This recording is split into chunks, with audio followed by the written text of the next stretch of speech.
Consiglieri, buonasera. Benvenuti a questo Consiglio Comunale del 29 marzo. Facciamo subito l'appello. Dottoressa Costalonga, a lei la parola.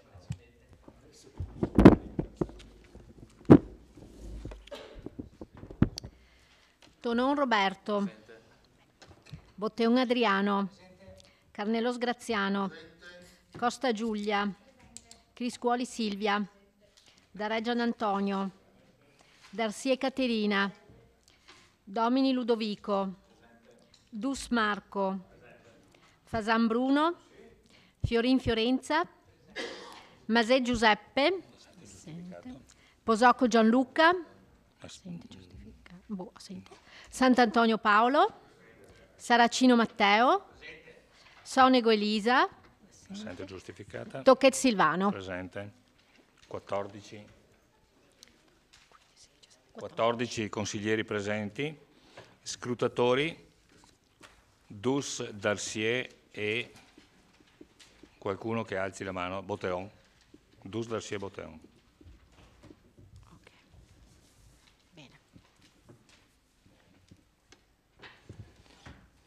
Allora, diamo subito inizio al Consiglio Comunale. Ho annunciato in riunione di capigruppo che il punto numero 2 all'ordine del giorno viene rinviato in quanto il Presidente della Commissione Pari Opportunità, il signor Terrassan Vittorio, è assente per un impegno personale, non ha potuto, inderogabile, assolutamente inderogabile, quindi lo rinviamo al prossimo Consiglio. E punto numero 1, comunicazioni, do la parola all'assessore Uliana. Grazie, buonasera a tutti. Allora, vi comunico intanto che le mostre che abbiamo attualmente allestite all'interno dei nostri musei, cioè quella di Villa Croce, Museo del Cenedese e Palazzo Todesco, stanno andando molto bene per quanto riguarda l'affluenza di pubblico.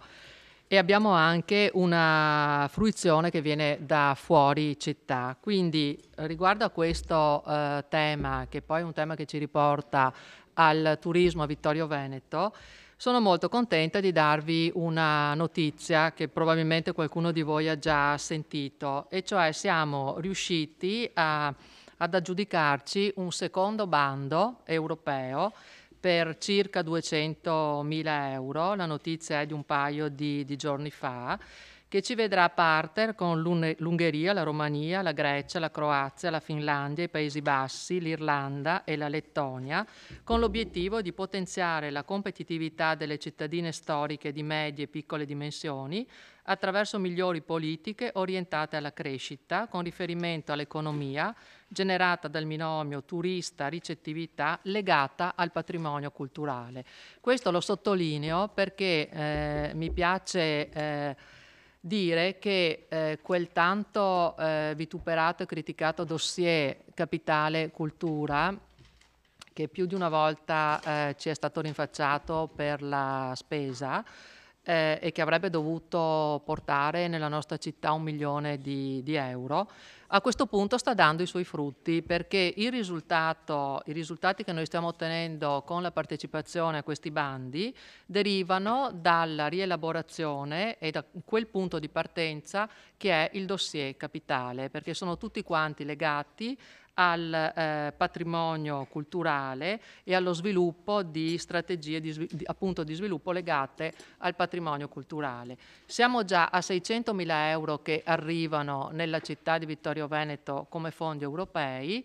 Il nostro obiettivo, visto che abbiamo in atto anche altre azioni per poter accedere a questi fondi, sarà quello di riuscire ad arrivare a quel budget di previsione che volevamo raggiungere presentando il nostro dossier e la nostra candidatura di Capitale Cultura. Grazie.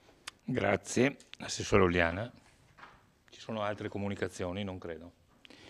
E quindi passiamo subito, do subito la parola al Sindaco per presentare il punto numero 3, individuazione organismi indispensabili di competenza del Consiglio Comunale, anno 2019. Grazie Presidente, buonasera a tutti.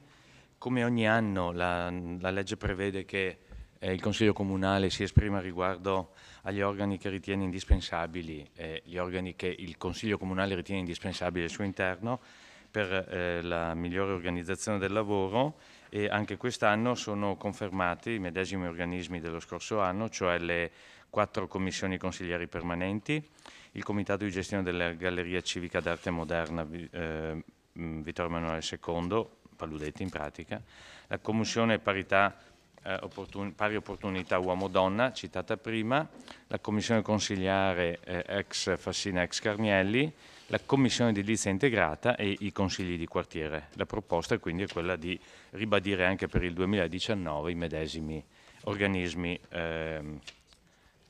indispensabili. Grazie. Grazie. Se non ci sono particolari problemi, metterei in votazione e quindi metto in votazione il punto numero 3 sugli organismi indispensabili. Favorevoli? Contrari?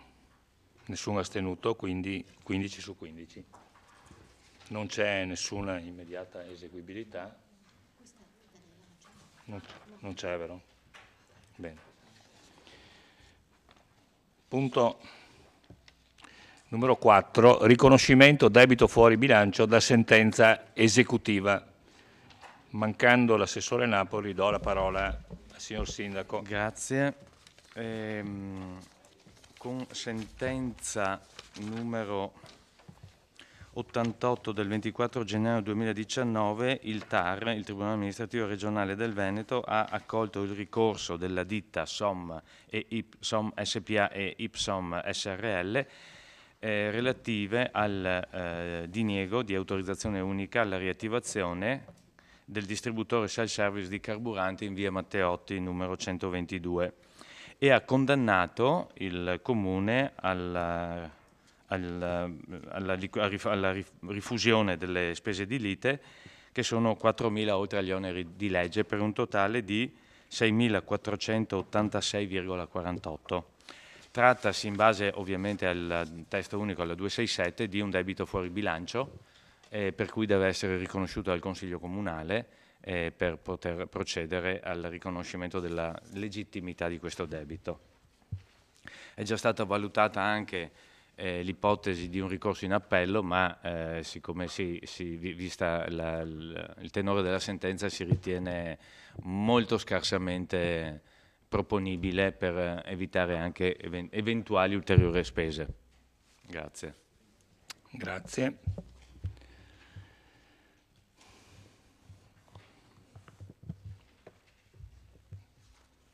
Non vedo nessuna prenotazione, quindi metterei in votazione anche il punto numero 4.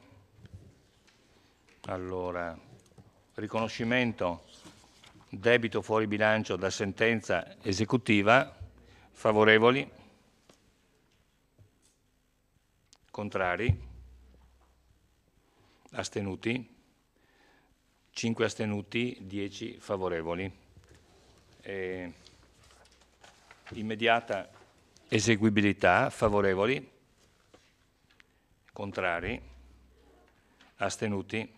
Medesimo risultato, 5 astenuti e 10 favorevoli. Ancora la parola al signor Sindaco. Punto numero 5. Accordo di programma ex articolo 6, legge regionale 11 del 2004, per la valorizzazione del complesso immobiliare ex Fassina Carnielli, proroga del termine di decadenza, approvazione. Grazie. L'oggetto di questa sera credo sia noto a tutti, cerco di fare un riassunto abbastanza sintetico per non annoiarvi. Il sito a Vittorio e non solo lo conosciamo tutti, il cosiddetto ex Fassina ex Carnielli, sito che è stato oggetto di valutazione, parlo delle sedute più recenti, la scorsa estate, mi pare fosse il 4 giugno e il 4 agosto, in quelle sedute il Consiglio Comunale ha accolto quella che era stata la proposta della curatela fallimentare, che aveva proposto una modifica del PIRUEA in vigore con una piccola riduzione della superficie commerciale e una corposissima riduzione della cubatura residenziale che era prevista nel tentativo sono gli elementi principali ovviamente, nel tentativo di tentare delle ulteriori, visto che le prime erano andate a vuoto, ulteriori aste di vendita per l'alienazione del bene, che sappiamo tutti essere uno dei siti indicati anche dalla Regione di siti inquinati e quindi con necessità di bonifica. Le aste proposte con valori decrescenti, le due aste proposte non sono andate bene, nel senso che non ci sono state delle offerte. Ci è arrivata una lettera a mezzo PEC il giorno 15 marzo, nella quale la curatela chiede, ecco qua, la leggo così a beneficio di tutti. Con la presente il sottoscritto dottor Gianni Dall'Agata in qualità di curatore del fallimento Cerfim SRL in liquidazione, premesso che il fallimento del Comune di Vittorio Veneto sottoscrivevano in data 6 settembre 2018 un accordo ex articolo 6 legge regionale 11/2004 per la rivalorizzazione dell'intero compendio immobiliare indicato in oggetto. Detto accordo, all'articolo 3, prevedeva l'impegno del fallimento ad esperire una gara competitiva per l'assegnazione del compendio immobiliare in oggetto entro 120 giorni dalla sua sottoscrizione e, in caso di esito negativo, a ripetere il tentativo entro i successivi 120 giorni. Il primo tentativo di vendita successivo all'accordo, esperito in data 30 ottobre 18 al prezzo base di 1,5 milioni con una riduzione di 720.000 euro rispetto al prezzo base della precedente gara competitiva pari a circa il 32%, è andato deserto. Anche il secondo tentativo di vendita successivo all'accordo esperito in data 26 febbraio 2019 al prezzo base di 750.000 euro, quindi con una riduzione di 750.000 euro, quindi il 50% in meno rispetto alla precedente gara competitiva, è andato deserto. Considerato che l'articolo 4 dell'accordo citato, rubricato tempi e modalità di attuazione, prevede tra le condizioni di decadenza dello stesso che, virgolettato perché riporta esattamente quello che c'è all'articolo 4, perderà ogni valore nel caso in cui alla data del 31 marzo 2019, malgrado le gare esperite, non vi sia stata alcuna aggiudicazione a favore di terzi del compendio immobiliare, senza che alcuna delle parti sia tenuta a risarcimenti e o rimborsi a favore dell'altra a qualsiasi titolo.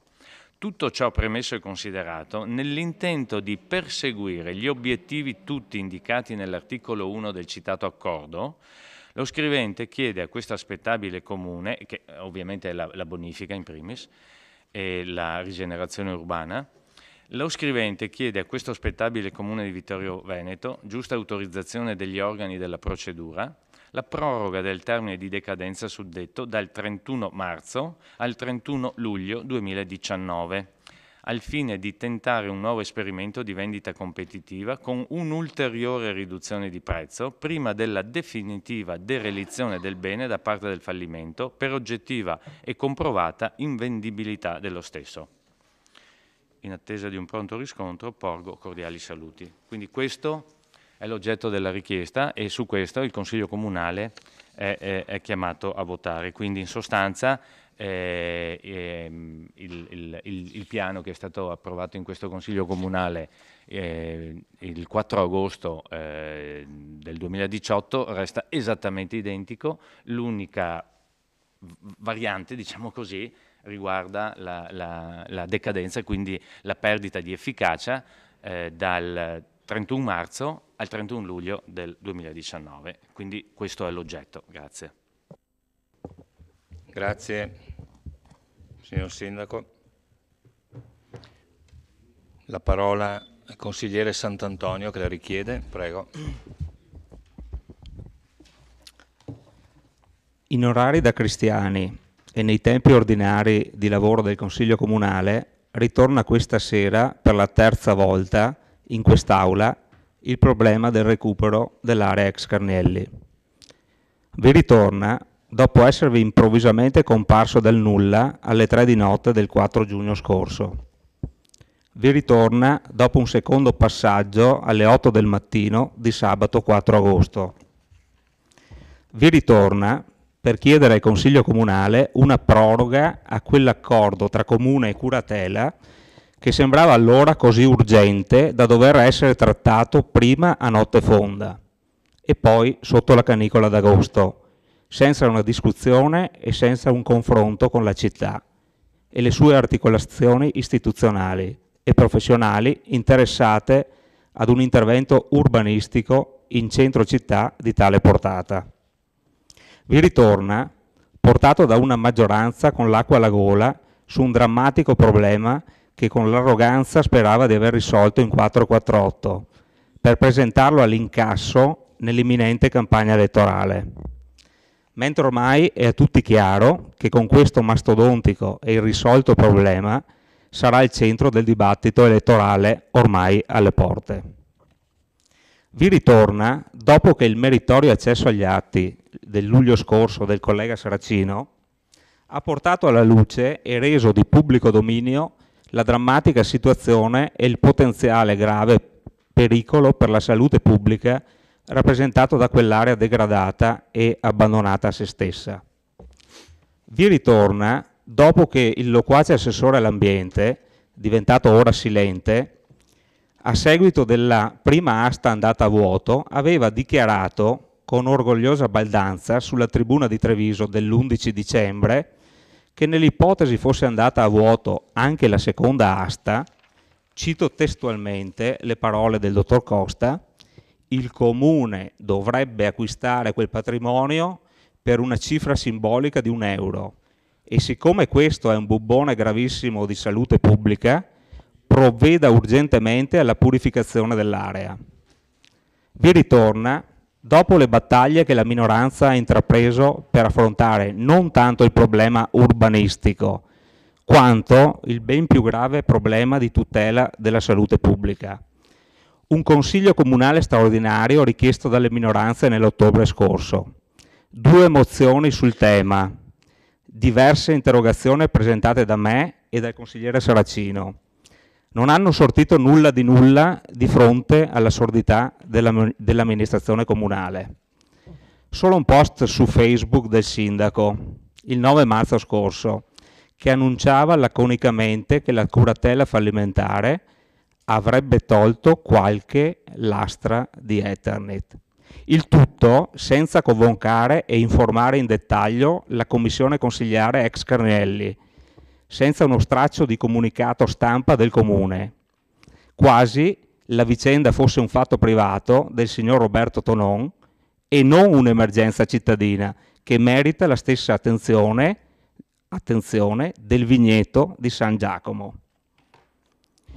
Il 18 dicembre scorso, dopo la bocciatura della mozione con cui io e il consigliere Saracino chiedevamo una perizia pubblica seria ed autorevole sullo stato dell'Eternit, dichiaravo che, per quanto mi riguardava, quello era l'ultimo atto politico fatto in quest'Aula per il problema potenzialmente grave della copertura in abbandono dell'ex Carnielli e che altri atti politici sul problema dell'ex Carnielli fatti in questa sede con questa maggioranza sarebbero stati solo inutili perdite di tempo. In coerenza pertanto con quanto allora dissi qui, in occasione della bocciatura della richiesta di perizia sullo stato dell'Eternit, non partecipo ora alla discussione e alla votazione su questo punto all'ordine del giorno. Grazie, consigliere Sant'Antonio.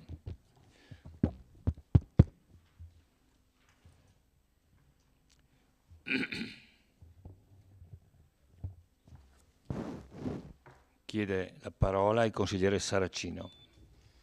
Sì, condivisibile quanto detto dal consigliere Sant'Antonio.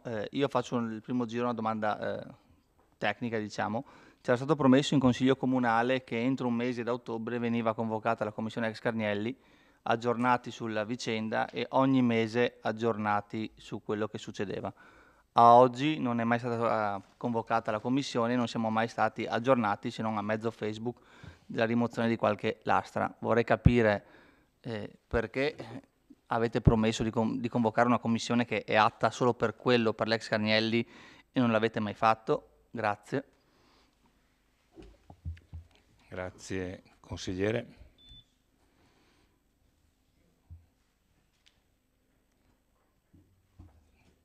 Sì, vedo chiede la parola il consigliere Darè.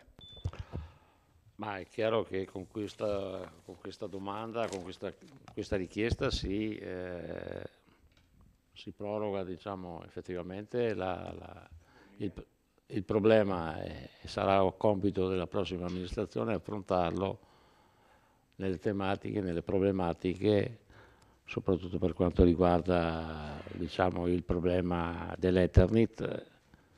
Prendiamo atto anche del fatto che l'asta è andata deserta e sperando che qualcuno arrivi di buon mattino e acquisti l'area e relativi problemi annessi e connessi. Noi ci asteniamo perché effettivamente è un atto praticamente dovuto, ma è chiaro che questo vuol dire passare la palla a chi verrà fra la prossima, da giugno in avanti. Grazie consigliere Darè. Vedo la prenotazione del consigliere Fasan. Sì, grazie. Allora, questo è il terzo passaggio che facciamo in Consiglio Comunale. Come si vede, le cose non vanno mai avanti, c'è qualcosa che non mi convince. Qui si passa la palla alla prossima amministrazione. Mi sarebbe piaciuto che fosse passato fare un assist, anche che fosse stato fatto un assist anche per le Victoria, perché a mio parere Victoria è stato, la vendita di Victoria è frutto di un accordo per il Carnielli, visto come si sono messe le cose, che poi non è andato a buon fine. Pertanto mi sarebbe piaciuto che anche la prossima amministrazione avesse deciso le sorti di quella parte di Vittorio Veneto, che in futuro sarà il futuro sviluppo della città, con i Victoria. Non è stato così ed è un vero dispiacere. Sicuramente voterò a favore, faccio una dichiarazione di voto a favore di questo punto all'ordine del giorno, però ribadisco, abbiamo perso un'occasione complessiva. Perché? Allora io mi asterrò, mi sono sbagliato. Vabbè, il capo è lui, però ribadisco ragazzi, non è importante il mio voto, è importante quello che è stato fatto con il Victoria, che ce l'ho ancora qua. Grazie.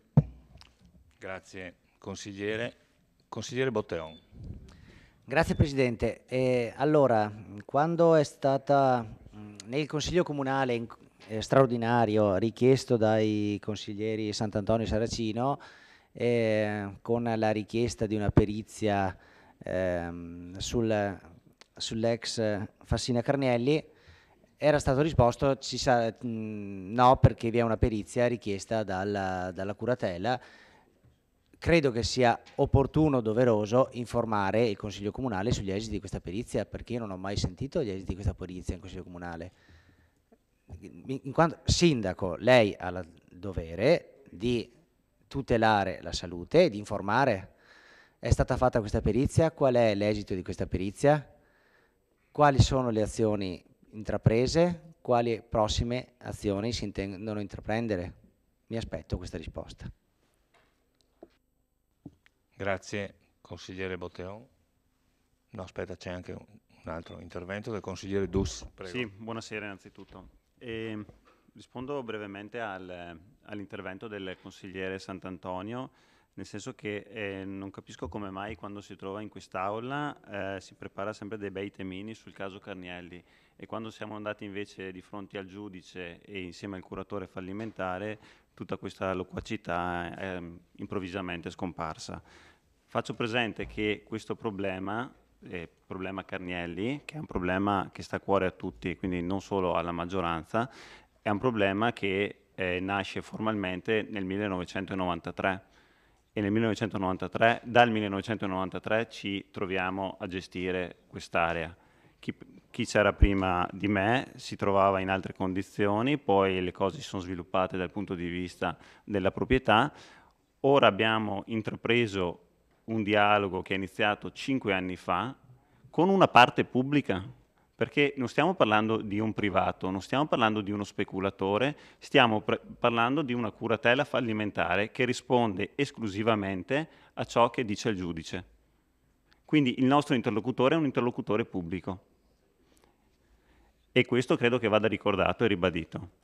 Ho ricordato la questione ambientale che è stata affrontata, sulla quale si è intervenuti. Credo che è giusto che il sindaco, se ha le analisi o insomma nei prossimi giorni, se non ce le ha qui in questo momento, è giusto che le faccia presente quali sono le risultanze. Ma ripeto, stiamo ragionando e lavorando con il Tribunale, non stiamo lavorando con uno speculatore fallimentare. Grazie. Grazie, consigliere Dus. Consigliere Posocco. Grazie, buonasera a tutti. Sì, la posizione che ho è quella espressa dal consigliere Darè, quindi senz'altro arrivati a questo punto il voto sarà, faccio già la dichiarazione di voto, di astensione. Però capisco senz'altro quello che ha ribadito il consigliere Sant'Antonio. Il consigliere Sant'Antonio e il collega Saracino da tempo si battono per un problema vero, forte, che c'è in città, che è il problema dell'Eternit. L'Eternit è andato in frantumi dopo la grandinata del 25 giugno 2017 e è una bomba veramente da un punto di vista ambientale. E come comune si è attivato senz'altro per risolvere il problema, non dell'Eternit, ma per cercare insomma di risolvere il problema del cromo dell'area ex Carnielli. Certo ci ha messo del suo, perché il comune con questo accordo rinuncia a oneri primari, oneri secondari e oneri di costruzione, quindi rinuncia a milioni di euro perché qualcuno acquisti e faccia una bonifica su indicazione, da quello che mi ricordo, del 2010, che ha un costo di 1.600.000 euro indicativamente. Quindi il comune qui rinuncia a tanti soldini.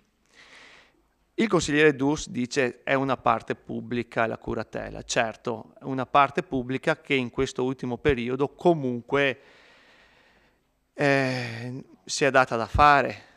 Ricordiamo che il problema del vigneto è su un terreno che la curatela ha messo all'asta, presumo con accordi tra la curatela, parte pubblica, e comunque l'acquirente. Il Victoria è stato messo all'asta e venduto, altri appartamenti in zona Bobadilla, quindi la curatela in questo periodo senz'altro ha incassato, ha venduto diversi beni e ha incassato diversi soldini in aree comunque che al comune qualche problemino l'ha creato. Poi discuteremo del discorso del vigneto, quindi è collegata la vicenda.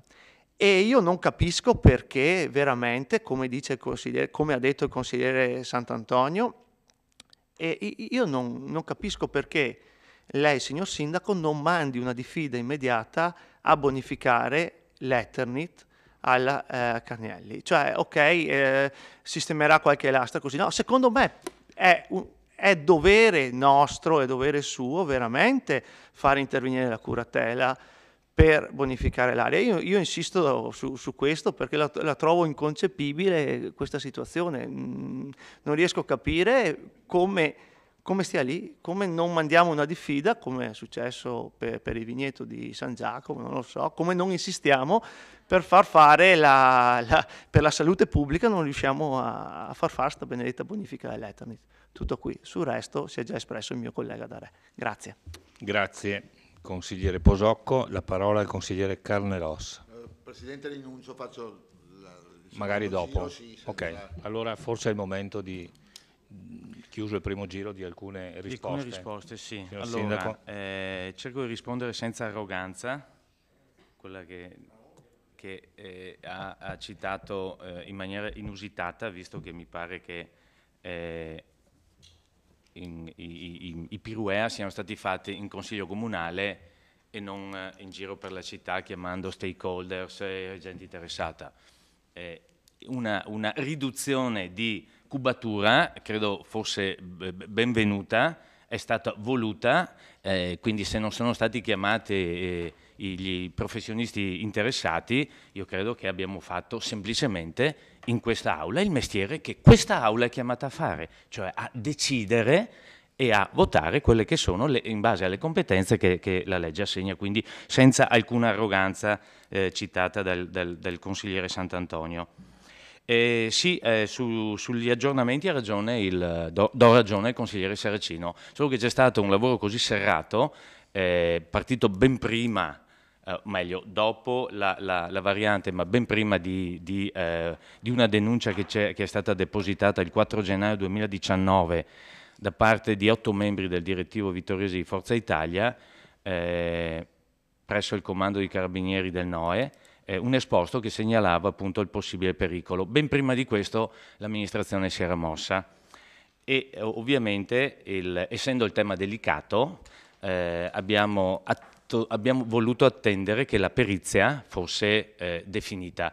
La perizia in sé non c'è ancora arrivata, ma visto che l'argomento si trattava e è importante per la tutela, per la salute in primis, ma credo anche per lo stato d'animo di tanti, ho chiesto che mi fossero anticipati i dati e quindi adesso li esporrò. Il consigliere Posocco mi chiede come mai non facciamo credo sia stato spiegato, ma non una volta sola, in quest'Aula, quali sono le competenze. Se anziché uscire dall'Aula il consigliere Sant'Antonio si fosse fermato, avrebbe potuto ricordarci a tutti che il giudice è stato chiarissimo, ma c'era altri consiglieri che erano presenti all'appuntamento che era stato chiesto da questo Consiglio Comunale al giudice fallimentare, aveva spiegato in maniera chiarissima che non è compito della curatela, punto. Non so se lei forse era assente quando è stato spiegato, ma questo è stato chiarissimo. Però diciamo che l'amministrazione con i propri uffici si era mossa molto per tempo. Posso dire quali sono i risultati, anche se la perizia appunto completa non c'è. Viene spiegato il tipo di tecnica che è stata utilizzata per l'analisi, la tecnica microscopica elettronica, in acronimo SEM, ha un potere di risoluzione molto più alta di altre metodiche analitiche, una profondità di campo maggiore dello spessore del preparato e possono quindi essere rilevate anche fibre estremamente piccole in concentrazioni molto basse. La microscopia elettronica consente, grazie a sistemi di microanalisi specifici, di identificare in maniera univoca le sole fibre di amianto, mentre altre metodiche rilevano anche fibre di altro tipo. Come si evince dai certificati di laboratorio che appena possibile ci saranno, appena completata la perizia ci saranno forniti, in nessun campione risultano presenti nell'aria fibre libere di amianto, valore 0 in ogni campione effettuato. E questo penso sia la più bella notizia di questa sera. Grazie. Grazie, signor Sindaco. Scusa, volevo... Prego, Assessore Costa. Sì, grazie. Buonasera. Visto che sono stato citato un paio di volte, volevo solamente fare 2 precisazioni, 3 anzi.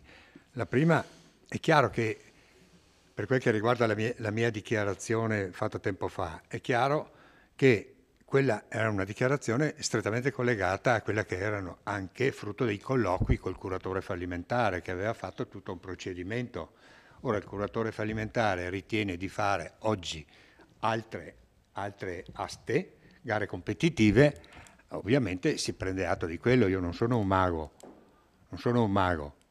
per cui se ritiene, il motivo per cui siamo qua stasera è appunto che qualcosa c'è. Prima cosa, per cui si chiede la proroga. Seconda cosa, che vorrei porre fine un po' a quella che è stata per me una leggenda metropolitana, ma siccome vedo che è continuamente ripetuta e recitata, e mi attengo ai fatti, cioè si dice che è stato quel verbale famoso del 7 novembre 2014, quella relazione che è stata acquisita a seguito di un accesso agli atti. Ecco, io la ritengo un po' una leggenda metropolitana, nel senso che il contenuto di quel verbale era stato portato alla conoscenza dei componenti della Commissione Carnelli nella riunione del 16 febbraio 2016. Ecco, io non ero ancora assessore, per cui i signori De Bastiani Alessandro, De Vallier Fabio, Saracino Matteo e Sant'Antonio Paolo erano stati informati di questa relazione che era stata presentata il 7/11/2014 dal dottor Mauro Tona della Master Group, incaricato dal curatore fallimentare dottor Dall'Agata, e dopo seguono altre considerazioni. Quindi spetta ai singoli componenti della commissione, quando viene riferito che c'è un verbale che parla di, credo che sia cosa naturale chiedere: per piacere, me lo dai? Questo è un atto che viene talmente spontaneo. Io l'ho sempre fatto quando ero in minoranza, l'ho sempre fatto in tante altre circostanze, senza fare particolari accessi agli atti, perché se una commissione è chiamata a essere operativa, deve giustamente, e ogni componente ha il diritto di pretendere di avere le carte sotto mano su cui si discute. E non risulta, per cui non risulta che nessuno l'abbia chiesta o meno, ecco, dopo va avanti su altre cose, altre considerazioni. Però il contenuto di quel verbale era stato portato a conoscenza della Commissione. Poi terzo, tanto per anche qua il discorso dell'obbligo, sì, ribadisco quello che ha detto il sindaco in risposta al consigliere Posocco, ma la commissione ma il sindaco potrebbe ordinare. Io mi permetto solamente di citare una sentenza del Consiglio di Stato, perché qua abbiamo avuto pareri e pareri, sentenze e sentenze. Questa è la più fresca, recente, che ho trovato, del 4/12/2017, dove dice che proprio non compete al curatore fallimentare fare la bonifica, lo smaltimento dei rifiuti e quant'altro, perché altrimenti verrebbe a farlo con i soldi dei creditori. Cioè i creditori agiscono per avere i loro soldi, perché hanno fatto delle prestazioni verso l'impresa e non è compito loro bonificare. Per cui dice, altrimenti, in quanto ciò determinerebbe un sovvertimento del principio chi inquina paga, scaricando i costi sui creditori che non hanno alcun collegamento con l'inquinamento. Il creditore agisce per avere i soldi di una prestazione che ha fatto. A lui l'inquinamento proprio non gli interessa. Per cui conclude qui lo studio: tale ultimo principio appare il più aderente al dato normativo e alla ratio legis ambientale, cioè che proprio al curatore fallimentare non spetta la bonifica. Basta, grazie. Grazie. Assessore Costa. Consigliere Carnelos, lei dopo, quindi tolgo la sua prenotazione. Prego, consiglieri. Consigliere Saracino, prego. Sì, sulla dichiarazione che ha fatto Costa, che la Commissione sapeva, insomma, è stato detto qua davanti da De Bastiani, da me, da De Vallier stesso e da Sant'Antonio, che non abbiamo mai parlato del della relazione del 2014 in commissione. Detto ciò, ma lega perché quel verbale lì non so, forse c'è anche... Sì, quel verbale là c'è anche scritto che... O dopo? Vabbè. Sì. Microfono, assessore Costa, il microfono. Grazie.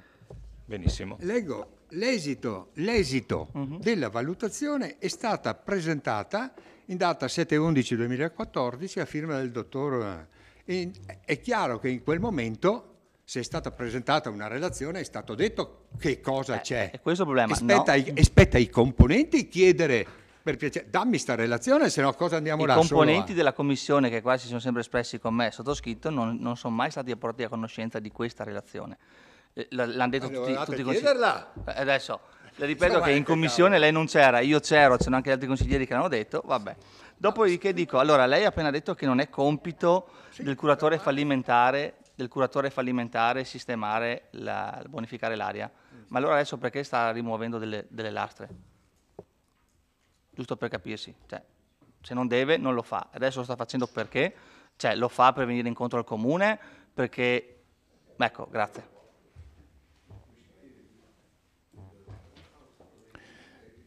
Grazie consigliere, e ha chiesto la parola il consigliere Fasan. Prego. Solo una valutazione. Il giudice fallimentare ha detto che non è compito del curatela intervenire perché i creditori, però io voglio ricordare che l'allora Cerfim ha comprato tutta l'area pagando 1 miliardo di lire al posto di 7 miliardi meno, se ben ricordo. Pertanto credo, posso sbagliare? Il nesso. Allora, le torno a ripetere. Cerfim ha comprato quell'area con uno sconto di 6 miliardi perché doveva fare la bonifica. Non l'ha fatta. Io credo che i soldi di Cerfim vadano prima a fare la bonifica e poi... Sindaco, lei si diverte? Ma Scusi, non dica stupidaggini, io non mi diverto, io ho solo sorriso, perché non è...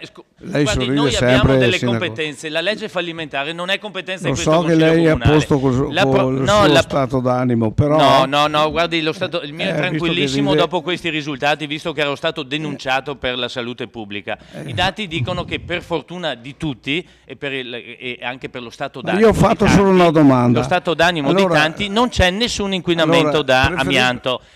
Stavo solo sorridendo perché, ripeto, prima ho detto che questo Consiglio Comunale giustamente si esprime per le sue competenze. Sì. La sequenza dei creditori e di come il curatore fallimentare deve poi distribuire, lo metto fra virgolette, i proventi delle sue vendite, non li fissa questo Consiglio Comunale, li fissa la legge. Lei ha detto, secondo me dovrebbero pagare, ma non è che decidiamo noi cosa deve fare il curatore fallimentare, lo decide la legge, punto. Va bene. La ringrazio per la precisazione, però io dico che l'uomo della strada, i cittadini vittoriesi che abitano lì vicino, no, possono farle questa domanda. Se Cerfim ha comprato con uno sconto pari all'80-90% per fare quello che non ha più fatto, io domando a Costa perché mi sembra più tranquillo. No. Secondo lei, io so che il giudice si è espresso così, ma... Il comune di Vittorio Veneto ha fatto questa precisazione al giudice che quella volta nell'asta fallimentare hanno avuto uno sconto. Adesso che sono arrivati dei soldi, io credo che dovrebbe intervenire prima di tutto. Vabbè, lei dice che non è così, va bene. Grazie. Sì, la legge. Vabbè. Grazie. Grazie consigliere Fasan. Adesso nell'ordine vedo la prenotazione del consigliere Posocco, prego. Sì, grazie. Beh, Sindaco, mi fa piacere il documento che ha letto prima, se per cortesia ce lo può far avere a tutti i consiglieri nei prossimi giorni, così sono contento. Una precisazione per correttezza, per non passare... per dare le giuste informazioni secondo me. Lei ha detto che il giudice, siete andati dal giudice e il giudice ha detto che non è compito della curatela.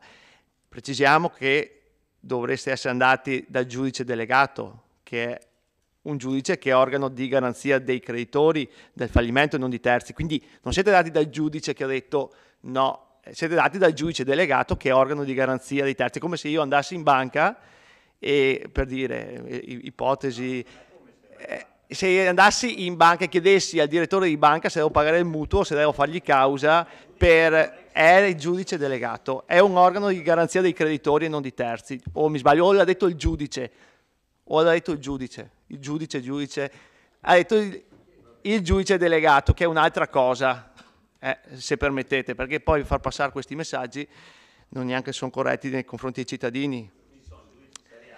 No, ci sono i giudici, consigliere Dus, che sono i giudici che fanno anche gli interessi non solo dei creditori ma anche dei terzi.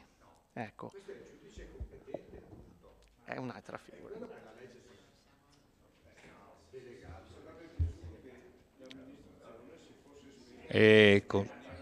Aspettate, andiamo con ordine.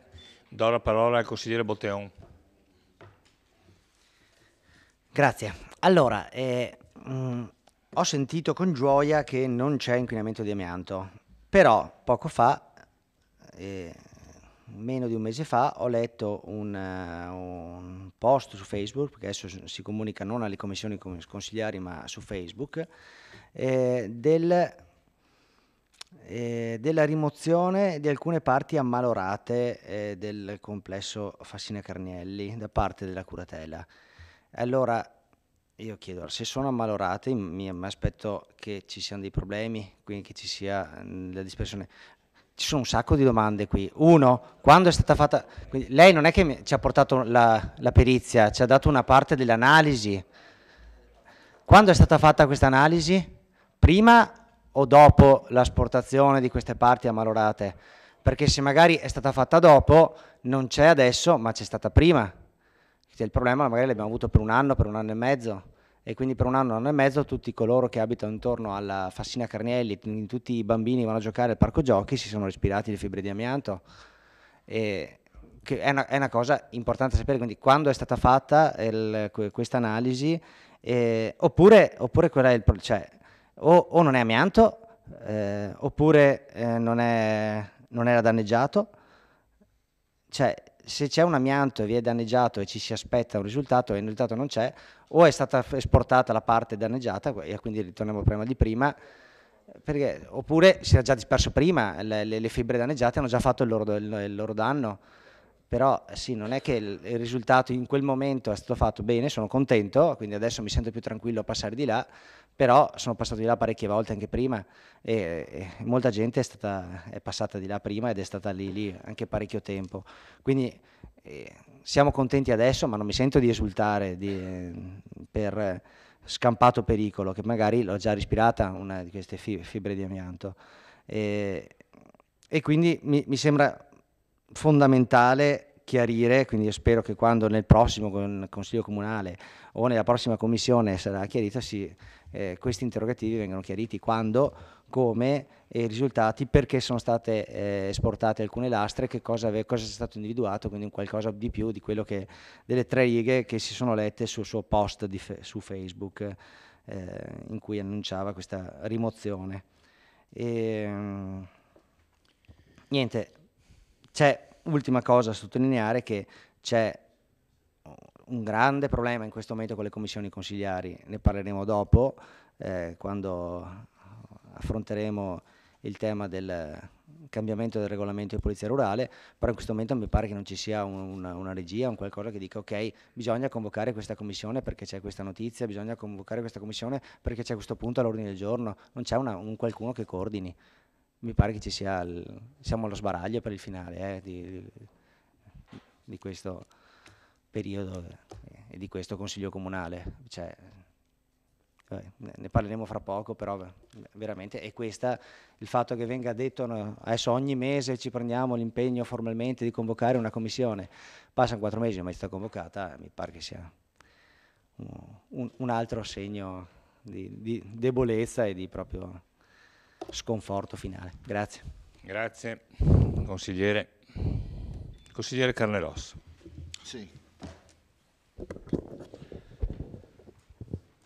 innanzitutto non c'è nessuno che gioisce e non c'è nessuno che festeggia sicuramente. Mi sento innanzitutto di ringraziare tutti i consiglieri comunali che, facendo il loro dovere, sono rimasti a discutere questo punto all'ordine del giorno. Il mio capogruppo si è meravigliato per qualche altro consigliere, ma direi che chi è Ponzio Pilato fa sempre il Ponzio Pilato. Facile lavarsi le mani e sparire. Dopo avere la coda di paglia, non lo sapevo, della presentazione delle denunce, ma non ti curar di loro. Ma guarda e passa, dice qualcun altro, ovviamente il più inclito di me. Detto questo, va detta una cosa, perché periodicamente salta fuori la questione Carnielli, dopo essere stata la bella addormentata nel bosco dal 1993 in poi, con annessi e connessi, sappiamo tutti che è un problema ambientale, fra l'altro riconosciuto a livello pubblico dalla Regione, incluso in uno specifico elenco, altrettanto pacifico e credo condiviso da tutti il fatto che non può essere il comune di Vittorio Veneto a accollarsi un onere così stratosferico. Andrebbe anche detto ogni tanto, sapete, i cavalieri bianchi degli industriali, si dice chissà se ci fossero stati ai tempi i controlli, oppure se non si fosse sempre predicato questi capitani di industria che hanno fatto i profitti privati e i danni pubblici, perché poi tante volte ci riempiamo la bocca, ma poi le rogne rimangono alla collettività. E su questo credo che, a prescindere dai colori politici, dovremmo farla una riflessione. Non sia diventato davvero comodo scaricare sul pubblico. Un'ulteriore considerazione. Ringrazio per la pacatezza i consiglieri dell'opposizione che sono rimasti in aula, anche perché credo che dai loro interventi emerga la problematicità della questione. Magari si potessero fare i miracoli, magari avessimo la bacchetta magica. Non entro poi nel merito delle discussioni, come si può dire, avvocatizie. Ogni tanto dico, la politica a me piace proprio perché ogni tanto faccio qualcosa per la collettività in cui non mi debba occupare di codicilli e di commi, che è quello che faccio tutti i giorni, ma ovviamente remunerato. Qui giudice delegato, il giudice delegato è un organo pubblico a tutela pubblica, non solo dei creditori.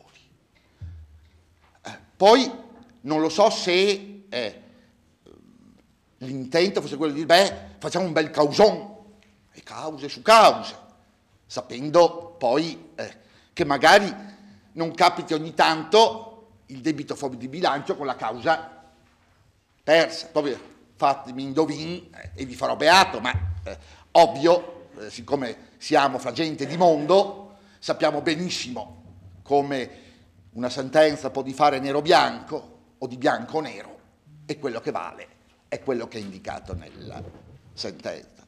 Detto questo, è indubbio che il problema Carnielli sarà un problema ancora per il futuro, come lo è stato per il passato.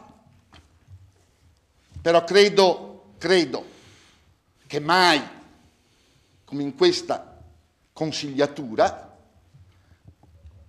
si sia cercato di fare qualcosa.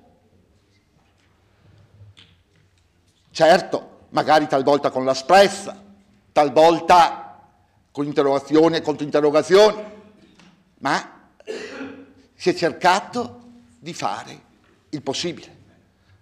È indubbio che la richiesta di proroga, come si può dire, perviene da un organo pubblico e vi confesso che spero vivamente che prima o dopo qualcuno quel Rosegot se lo prenda e faccia quella bonifica come è prevista. È vero, potreste dirmi, vabbè, vedrete che neanche a luglio chissà che arrivi al prezzo base d'asta a €1 e poi l'amministrazione ci penserà e la comprerà, se sarà così folle da pensare, poi bonifico. Non lo so neanch'io quello che succederà, ma è indubbio peraltro che se un organo pubblico come la curatela chiede, e peraltro guardate, questo sì, vi dico, potrebbe essere una cosa da valutare, perché se la curatela vende, non so a che prezzo ovviamente, a parte il fatto che è davvero interessante vedere come le cifre volino con voli pindarici, perché io non lo sapevo, ma Fasan dice che c'era stato uno sconto che valeva 7 miliardi di lire, quindi 3 milioni e mezzo di miliardo di 500.000, quindi peraltro l'abbiamo messo in vendita ancora 750, mi pare l'ultimo prezzo, è comunque superiore a quello che ho pagato a suo tempo, ma voglio dire, chissà, quei milioni di euro è indubbio, fra l'altro non lo so, me l'ha detto Fasan che era frutto di un'asta, è chiaro che l'asta ha tenuto conto di chi ha fatto l'offerta, di tutto quanto, certo poi non ha fatto nient'altro e è andata a ramengo anche quello, ma il problema è che il problema c'è e voglio dire, quello dell'Eternit, è indubbio che il curatore probabilmente interviene, interviene perché potrebbe aggravarsi la sua situazione e quello sì, a quel punto potrebbe essere una sua responsabilità. Lo dico, faccio ipotesi, è indubbio perché l'intervento è solo sull'Eternit e non sul Scromo, adesso vedremo, a parte il fatto che credo sia positivo che vi sia sto intervento. Se c'è, ecco, questo è indubbio che, fra l'altro, fare la perizia fosse una cosa necessaria, anche perché, ripeto, c'è stato quell'ammaloramento, tra virgolette, determinato dalle situazioni atmosferiche, per cui qualcosa l'amministrazione ha fatto e bisognava che facesse. Grazie. Grazie. E prima di dare la parola al consigliere Saracino, ricordo ai consiglieri che stiamo comunque discutendo di una proroga del termine di decadenza. No, la dichiarazione di voto. Prego, consigliere. Ma io ho delle prenotazioni, se vuol fare la dichiarazione di voto, aspetta, dopo bene, no. accetta. Vabbè, allora vediamo nell'ordine, consigliere Darè. Intanto non è che non condividiamo quello che ha detto il consigliere Sant'Antonio, perché le perplessità ci sono tutte, le problematiche ci sono tutte e diciamo l'accentuare e così indirizzare le problematiche è giusto da parte di qualsiasi consigliere, come sono d'altra parte problematiche l'area Carnielli, ma pensiamo all'area Colussi, pensiamo alla Cerutti, pensiamo alle caserme. Ce n'è abbastanza per far passare la voglia di fare il candidato sindaco a tutti. Quindi credo che questo sia abbastanza chiaro e semplice, però i problemi vanno anche affrontati perché la salute pubblica è chiaramente l'oggetto del contendere, qua non si tratta di fare qualche metro cubo in più, qualche metro cubo in meno. Probabilmente quest'area è nata male perché io c'ero in quel famoso consiglio comunale quando sono state date le cubature all'allora società poi è andata come è andata, ci stiamo ancora discutendo, probabilmente forse se la Carnelli continuava a lavorare e a fare le biciclette sarebbe stato un bene per tutti, soprattutto per l'occupazione. È andata come è andata, però non è che il consigliere Sant'Antonio ha accentuato poi le polemiche di cui si sono fatte magari condivisibili o meno, però il problema che è stato evidenziato è un problema reale. Quindi la proroga, ripeto, compreso anche il consigliere Fasan che non aveva capito quando io sono partito nel dire dell'astensione, è chiaro che questo è un problema che si ritroverà il prossimo sindaco, qualunque esso sia, con gli stessi problemi di ieri, di oggi, saranno domani. Grazie consigliere. Consigliere Dus, Sì. a lei la parola. Innanzitutto non mi sfugge come mai si debbano contrapporre due tematiche ambientali e due problemi ambientali, nel senso che continuo a sentire dire che ci stiamo attivando molto sul vigneto e poco sulla Carnielli. Mi pare che stiamo lavorando da anni sia sulla Carnielli, è emerso negli ultimi periodi una questione legata dei vigneti e stiamo lavorando adesso sui vigneti. I problemi in città li conosciamo tutti, sono molti e su tutti stiamo lavorando. E per cui questa contrapposizione, ripeto, la trovo veramente inopportuna. Sulla Carnielli non è vero che ci troviamo al punto di ieri. Sulla Carnielli sono stati fatti numerosi passi avanti grazie ad un rapporto che è stato costruito con la curatela fallimentare e che ha tentato e continuerà a tentare, grazie anche a questa proroga, di mettere in vendita un bene a delle condizioni di mercato che sono quelle di oggi, che non sono più quelle che erano degli anni 90.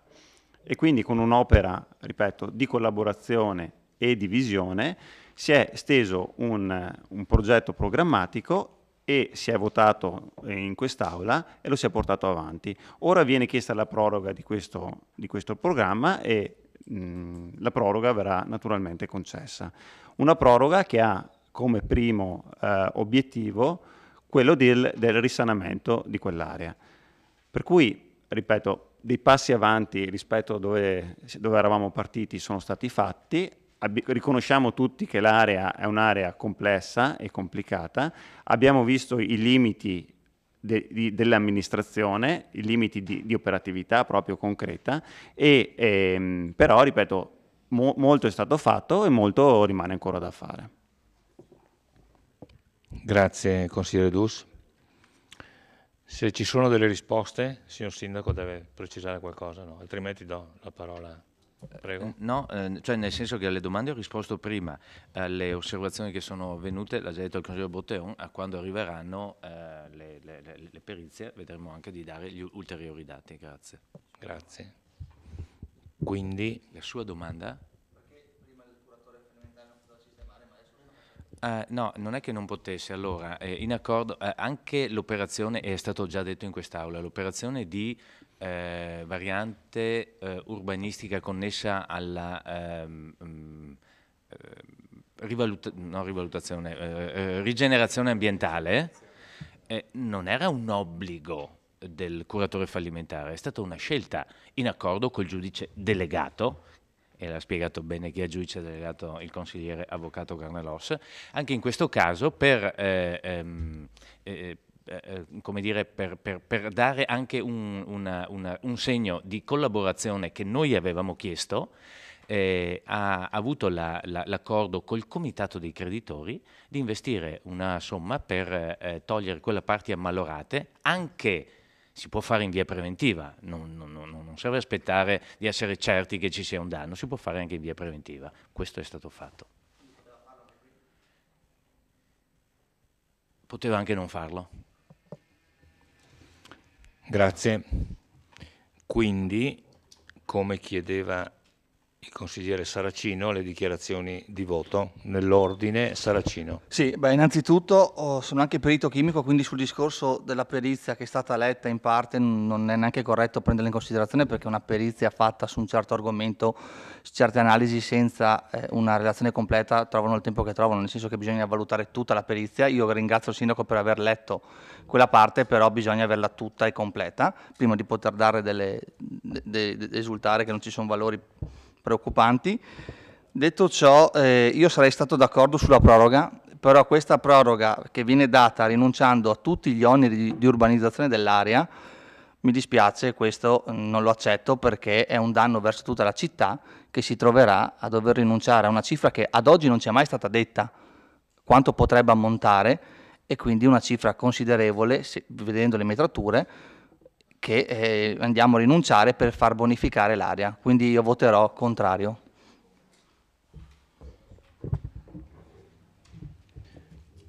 Consigliere Posocco. Sì, grazie. Come già detto dal mio collega Darè, il voto della lista Tony Darè sindaco sarà di astensione. Volevo fare un appunto al Consiglio, se me lo concedete, in quanto prendo spunto da quanto affermato dal consigliere Carnelos riguardo quando mi dice il consigliere Sant'Antonio se ne è lavato le mani, no?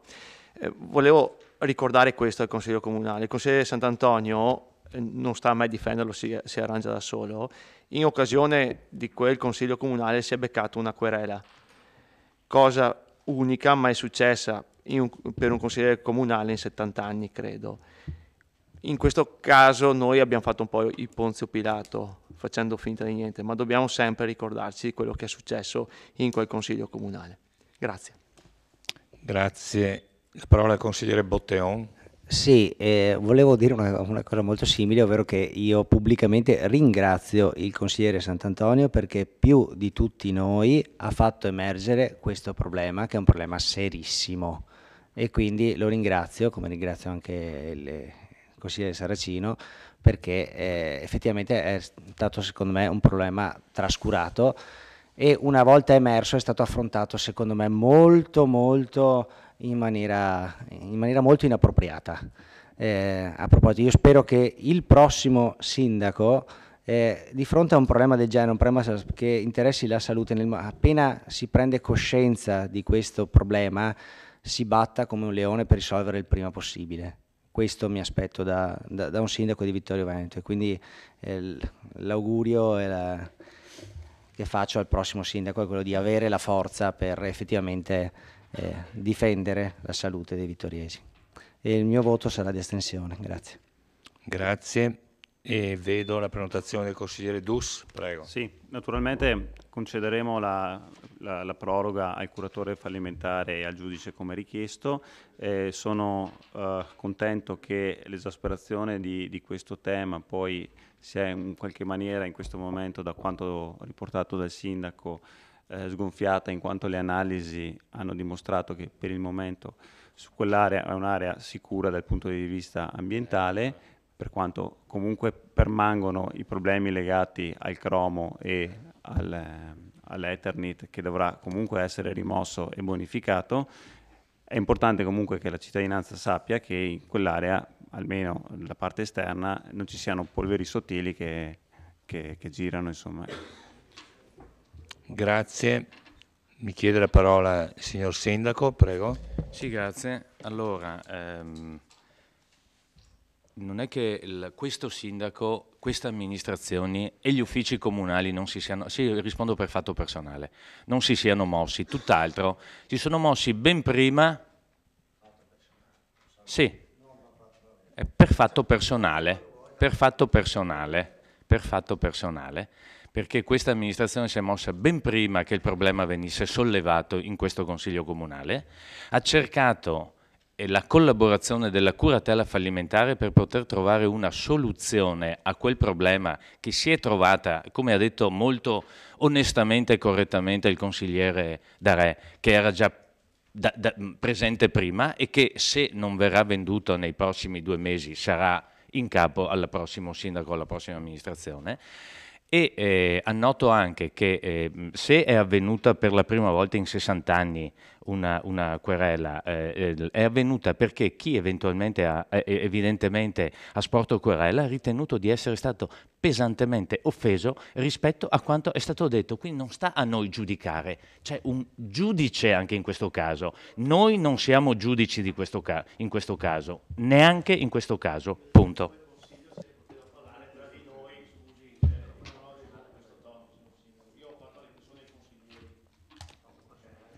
Bene, ringrazio i consiglieri e metto in votazione il punto numero 5 all'ordine del giorno. Valorizzazione complesso ex Fassina Carnielli, proroga del termine di decadenza. Approvazione. Siamo 14 presenti. Favorevoli? Contrari? Astenuti? Allora, 4 astenuti, 1 contrario, 9 favorevoli, giusto? E metto in votazione l'immediata eseguibilità. Favorevoli? Contrari?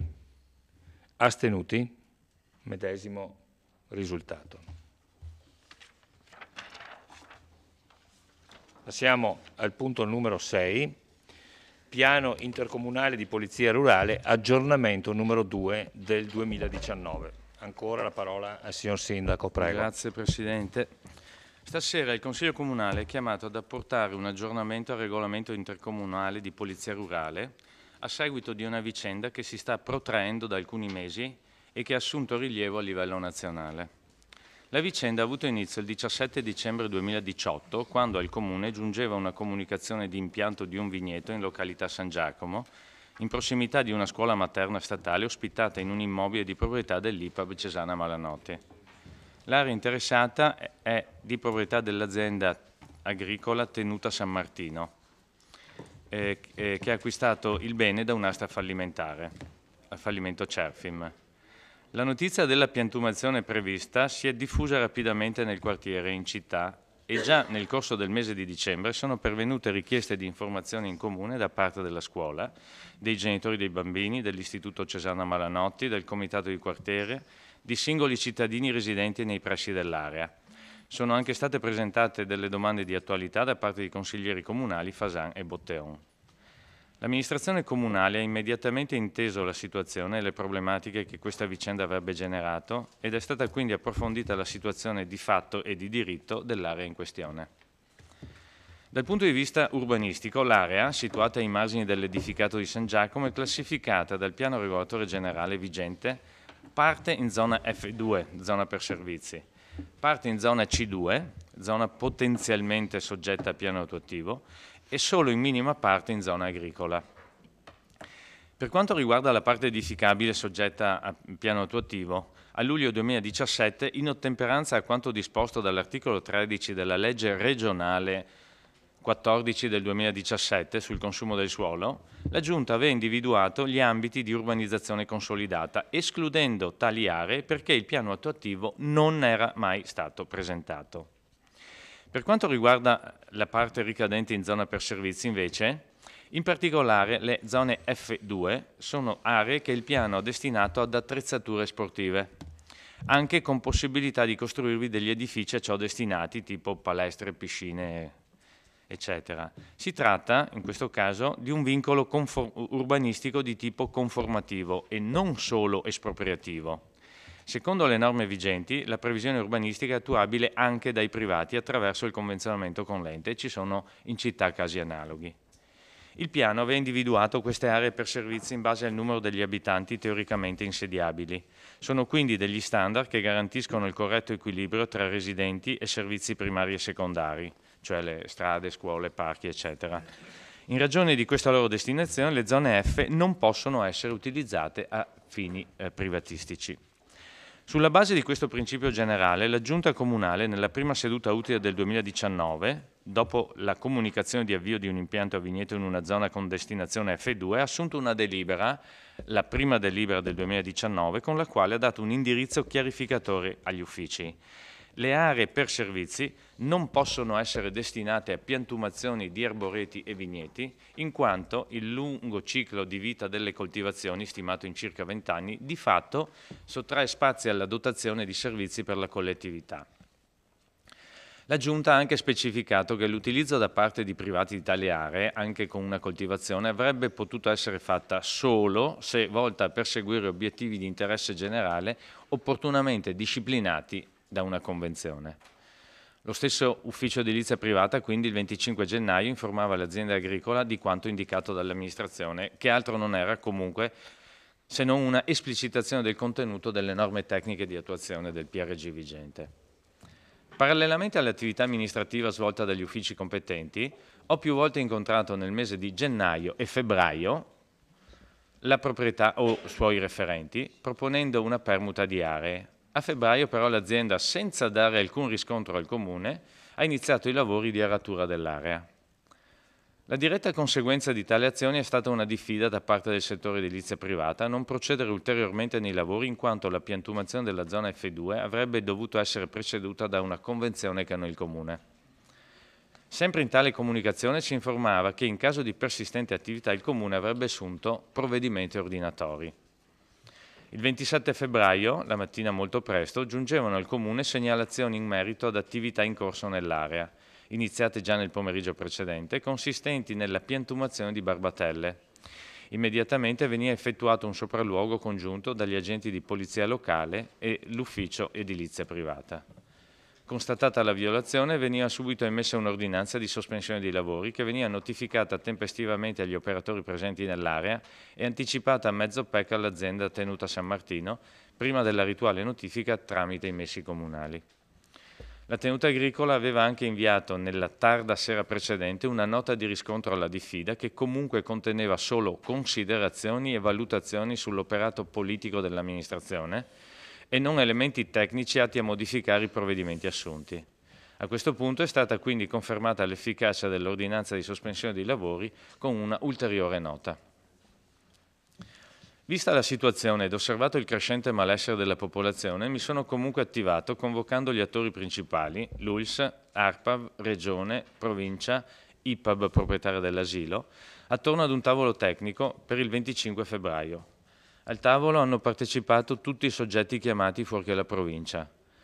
La situazione è stata a lungo dibattuta ed in particolare l'ULSS aveva evidenziato come fosse sorto, anche se in modo molto inconsueto, un problema di salute pubblica, intesa in senso lato come stato di completo benessere fisico, psichico e sociale e non semplice assenza di malattia, così come definito dall'OMS, dall'Organizzazione Mondiale della Sanità. Come tale viene considerato un diritto e si pone alla base di tutti gli altri fondamentali diritti che spettano alle persone.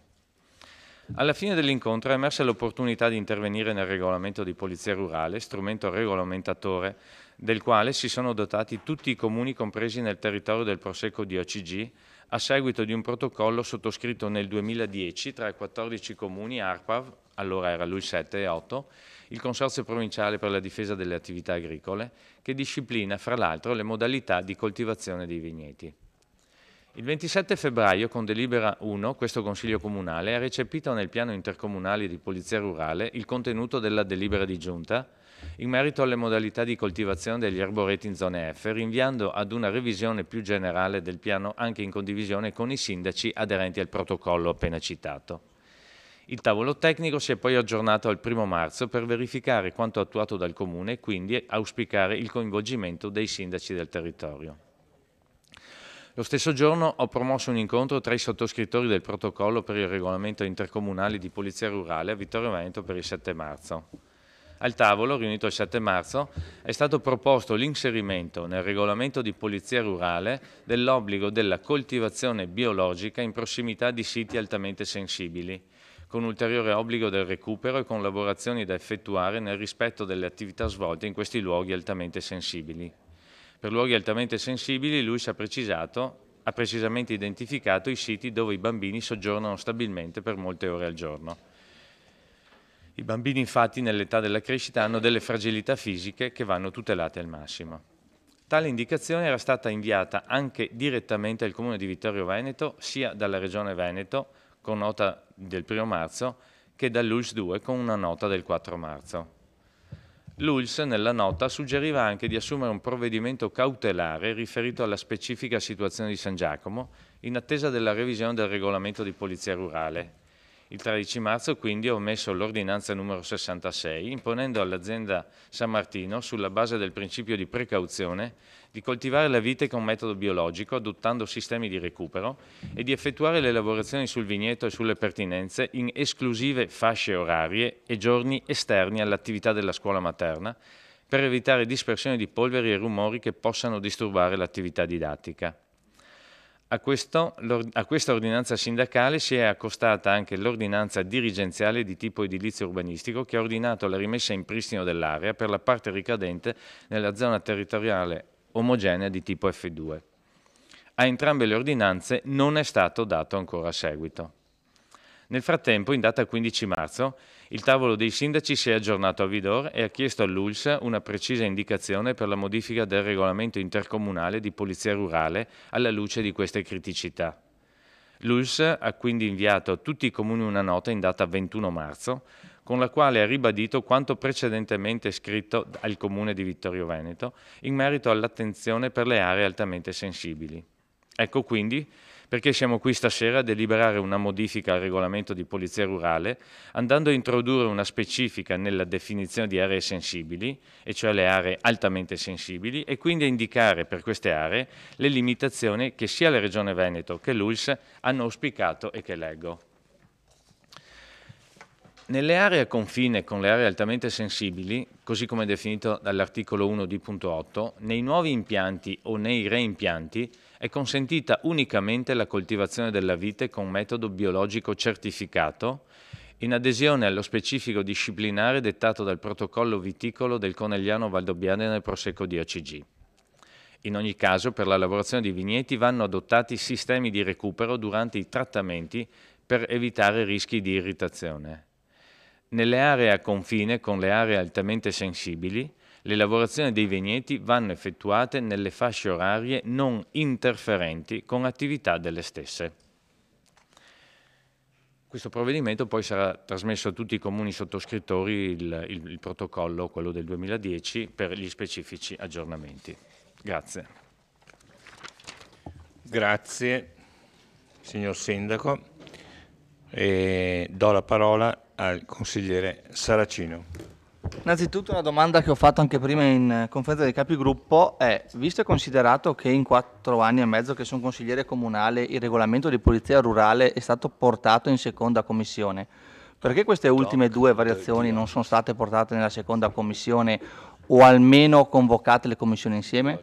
Visto che per 3 anni ogni anno ci viene portato il regolamento di polizia rurale in seconda commissione, mi pare che c'è anche qua il Presidente che può anche confermarlo, anche l'altra volta avevo chiesto, non mi era stato risposto. Io credo che tecnicamente la commissione che per 3 anni ha visto il regolamento, parlato e discusso con l'assessore Napol, che era lui il riferimento, e anche l'assessore Turchetto era venuto l'anno scorso a parlare di questo, magicamente adesso non viene più convocata. Dopodiché chiedo, questa modifica quando entrerà in vigore? Grazie. Grazie, consigliere. Vedo il consigliere Darè. Prego. Sì, grazie. Ma essendo il regolamento di polizia rurale redatto e votato singolarmente nei consigli comunali, quindi il Consiglio Comunale lo fa proprio su questo regolamento che è stato portato avanti, ricordo, dall'allora assessore Antonio Miatto, che è stato il primo passaggio con difficoltà perché abbiamo avuto degli ostacoli estremamente importanti, soprattutto nei comuni dove il Prosecco è l'opera principale, poi si è allargata anche in altre aree. È chiaro che questa modifica che voi avete portato con questa delibera può essere votata in maniera singola anche su questo Consiglio Comunale anche subito. Non è che serve che anche gli altri consigli comunali lo possano fare.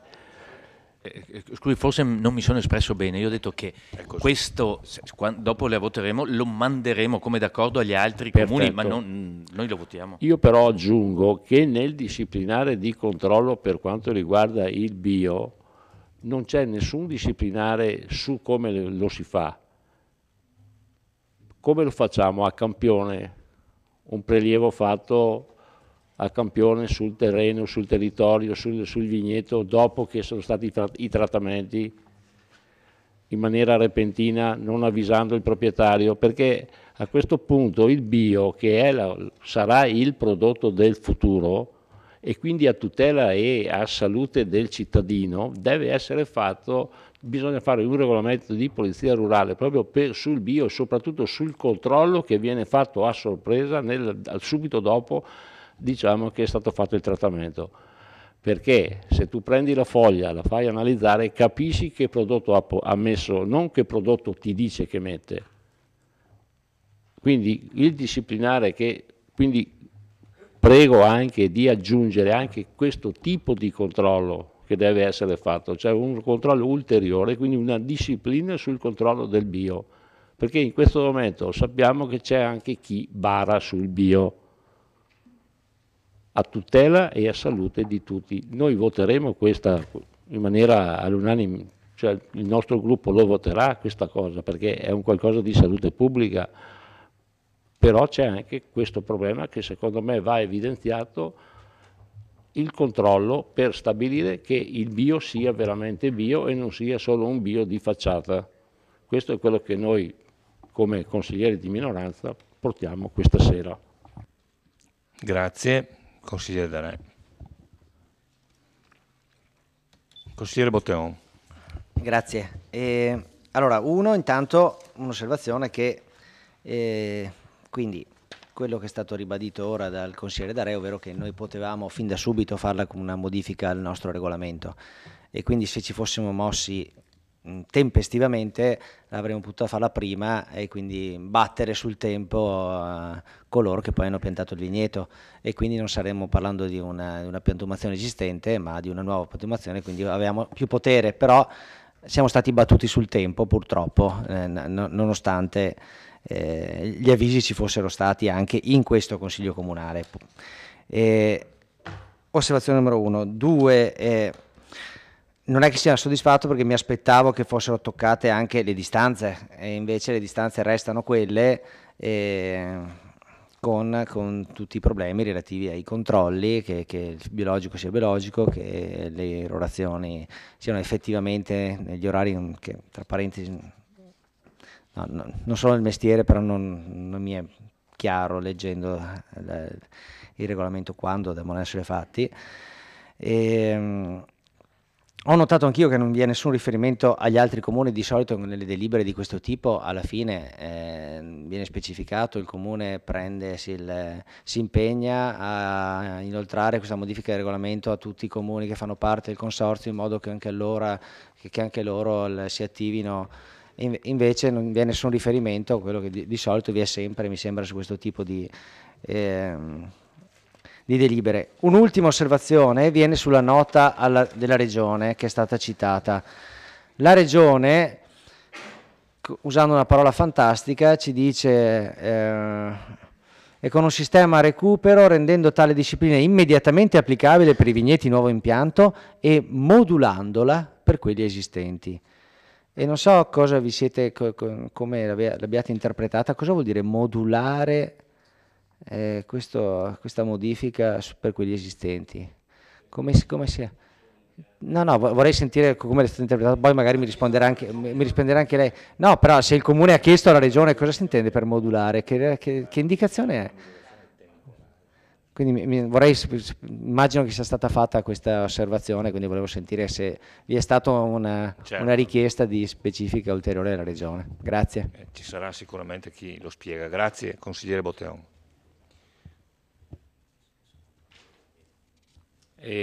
Consigliere Dus. Sì. Allora, sulle questioni legate alla definizione di nuovo impianto, o impianto esistente, c'è una definizione che ha adottato l'ULSS che personalmente non condivido, però io non sono nessuno rispetto all'ULSS, quindi mi adeguo.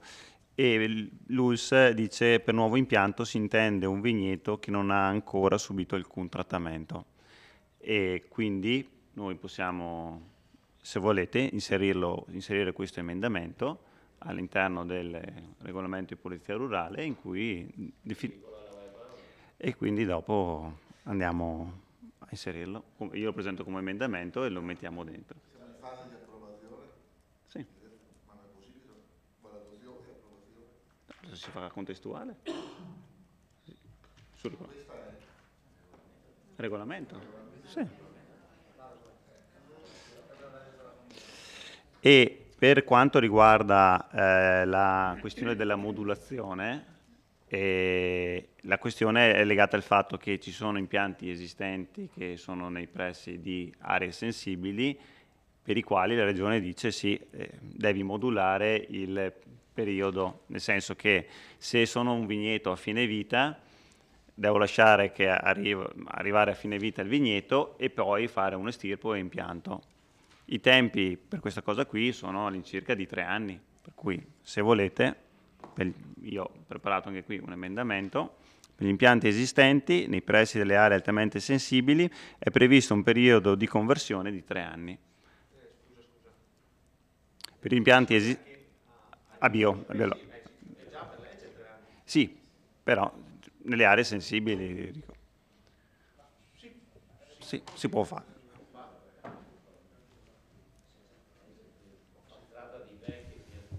Sulle vecchie piantumazioni devi estirpare.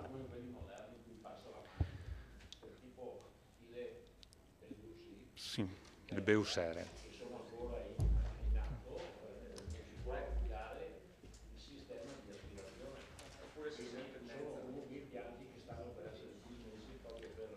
Se ho un impianto che che è un impianto che è in dismissione a fine vita, devo lasciargli il tempo all'agricoltore di dismettere l'impianto esistente, dargli il tempo di reimpiantare, cioè, perché arrivi a produzione ci vogliono 3 anni, per cui per questo la legge è fissa in 3 anni. Grazie, consigliere.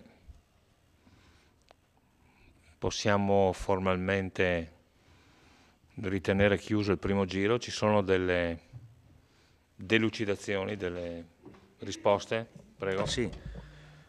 Allora, perché è andata in quarta? Semplicemente non per eludere la seconda commissione, anche se ritengo che il luogo deputato ovviamente sia il Consiglio Comunale. Cioè è importante prendere decisioni. Poi, siccome gli stessi membri della Commissione sono in Consiglio Comunale, le spiego perché. Perché siccome era nata come problema urbanistico, si ricorda che l'altra volta abbiamo inserito la prima variazione che abbiamo fatto al regolamento intercomunale di polizia rurale riguarda le zone F. Si ricorda quello che abbiamo fatto? Per analogia, diciamo, si è proceduto, ma ritengo, ripeto, che l'importante sia la sostanza. Cioè, questo Consiglio Comunale è chiamato a decidere questo. No, non è della mia opinione, non importa, vivo lo stesso. Come controllare? Sì, ha ragione consigliere, il vero problema è il controllo. La norma, se non ricordo male, regionale fissa prima la regione con la forestale, poi l'ARPAV, poi l'ULSS. No, io ho capito, sa meglio di me che noi dobbiamo rispettare la legge. È un problema perché ne abbiamo parlato al tavolo, Sì, ha ragione, ne abbiamo parlato al tavolo e anche negli altri comuni il vero problema è quello del controllo. Tant'è vero che si è pensato di, come dire, cercare di istituire una, non dico una task force, ma insomma un gruppo coordinato fra i comuni che siano, fra virgolette, anche esperti, perché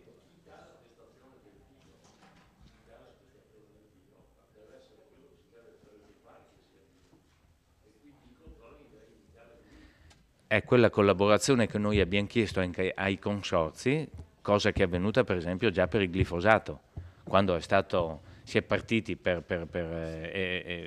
eliminare la possibilità dell'utilizzo per il diserbo del glifosato, si è partiti, lei se lo ricorda sicuramente, alcuni comuni, e subito a ruota, diciamo, abbiamo chiesto, oltre a LUS che era fra i protagonisti, anche ai consorzi di farsi parte attiva. Perché nella collaborazione i risultati ci sono.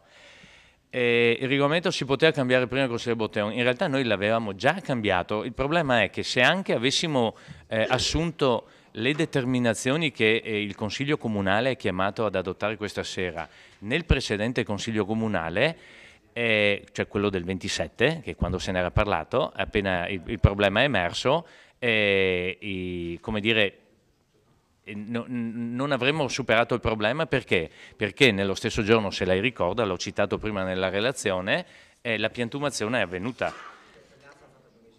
Prego? Sì, l'interpellanza lei l'ha fatta prima, noi abbiamo fatto come dire, abbiamo esperito diffide ordinanze per tempo. Dopodiché, visto che c'era la possibilità, siamo intervenuti anche a livello di regolamentare. Questo Consiglio Comunale è il primo, in questo senso, di tutti i comuni del consorzio Prosecco DOCG Conegliano Valdobbiadene che sta assumendo questo provvedimento. Nessun altro l'ha assunto. Però l'ho letto prima, alla fine del mio intervento, questo provvedimento sarà trasmesso a tutti gli altri comuni. Non è scritto lì, ma l'ho detto io che l'accordo è questo. La comunicazione a tutti gli altri comuni del provvedimento che il Comune di Vittorio Veneto questa sera è chiamato a votare. Grazie. Do la parola al consigliere Posocco. Sì, grazie. È un provvedimento che mi trova pienamente favorevole. Potrebbe essere corretto quello che dice il consigliere Botteon, arriva tardi. Sì, certo, arriva tardi, non risolve più il problema di San Giacomo, non risolve quello della pista ciclabile, perché qui non è previsto il regolamento che riguardi anche le zone delle piste ciclabili. Certo, fa bene, è giusto che i comuni prendano atto, tutti i comuni, di questo regolamento e mi fa piacere votarlo questa sera. I problemi si sono creati, quello che è accaduto è spiacevole per tutti, sia per i cittadini in primis, ma anche penso per molti agricoltori corretti che stanno approcciando alla coltivazione con l'agricoltura sostenibile, con gli insetti utili, che stanno facendo del bene, facendo anche bene nel territorio. Certo, la mia opinione la conoscete, non trovo corretto che quel tipo di coltivazione venga fatta vicino a un asilo. E credo che ci voglia anche un po' di senso, di amor proprio, prima di tutto per i cittadini, rispetto, prima di decidere a fare certe coltivazioni in certi luoghi molto, molto sensibili. Così è andata, adesso non accadrà più.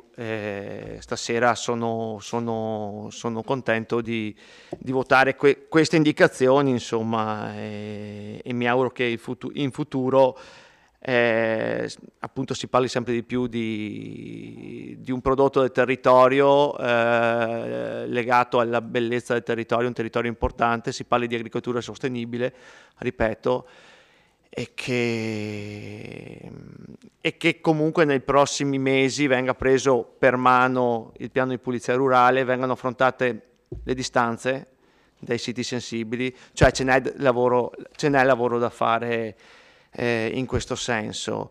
L'abbiamo fatto, abbiamo iniziato, vorrei ribadire che siamo state comunque la prima zona in Italia a prendere per mano un piano di pulizia rurale portato avanti dall'allora assessore Miatto, continuato col lavoro dell'assessore Napoli, quindi un lavoro in questo senso era stato fatto. Certo, non era perfetto, l'abbiamo visto, non possiamo neanche dire comunque che delle volte sempre è colpa del comune se qualcuno si comporta come magari non si dovrebbe comportare, nel senso che la terra era in vendita da tanti anni, voglio dire, agricoltori vicini ce ne sono tanti, nessuno ha acquistato quel terreno, sono andati a sistemare terreni impervi in collina, hanno fatto delle lavorazioni importanti, hanno sistemato zone veramente remote, ma non sono andati a comprare quel terreno là, quindi senz'altro anche di questo voglio dire teniamone conto, cioè, ci sono anche molti bravi produttori che lavorano nelle regole e rispettando gli altri soprattutto, ecco. E così, niente, voto senz'altro favorevole, con però l'invito a prendere per mano ancora il piano di pulizia rurale e sistemarlo in quelle dove ci sono delle criticità e dobbiamo discuterle e come diceva il consigliere Saracino o Botteon in seconda commissione, che è la commissione intanto più adatta per apportare queste modifiche. Grazie. Grazie consigliere Posocco. Consigliere Carneros, a lei la parola.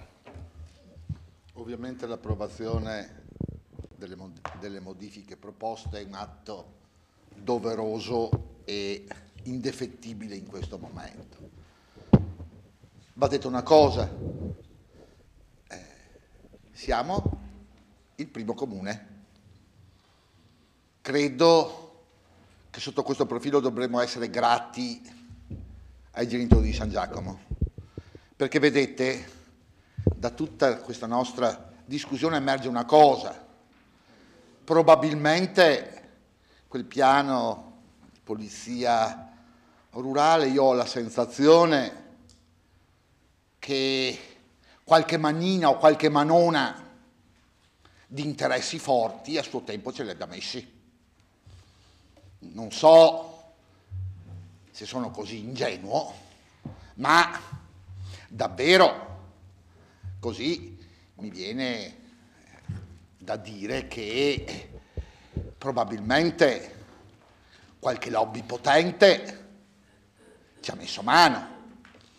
E va detto una cosa: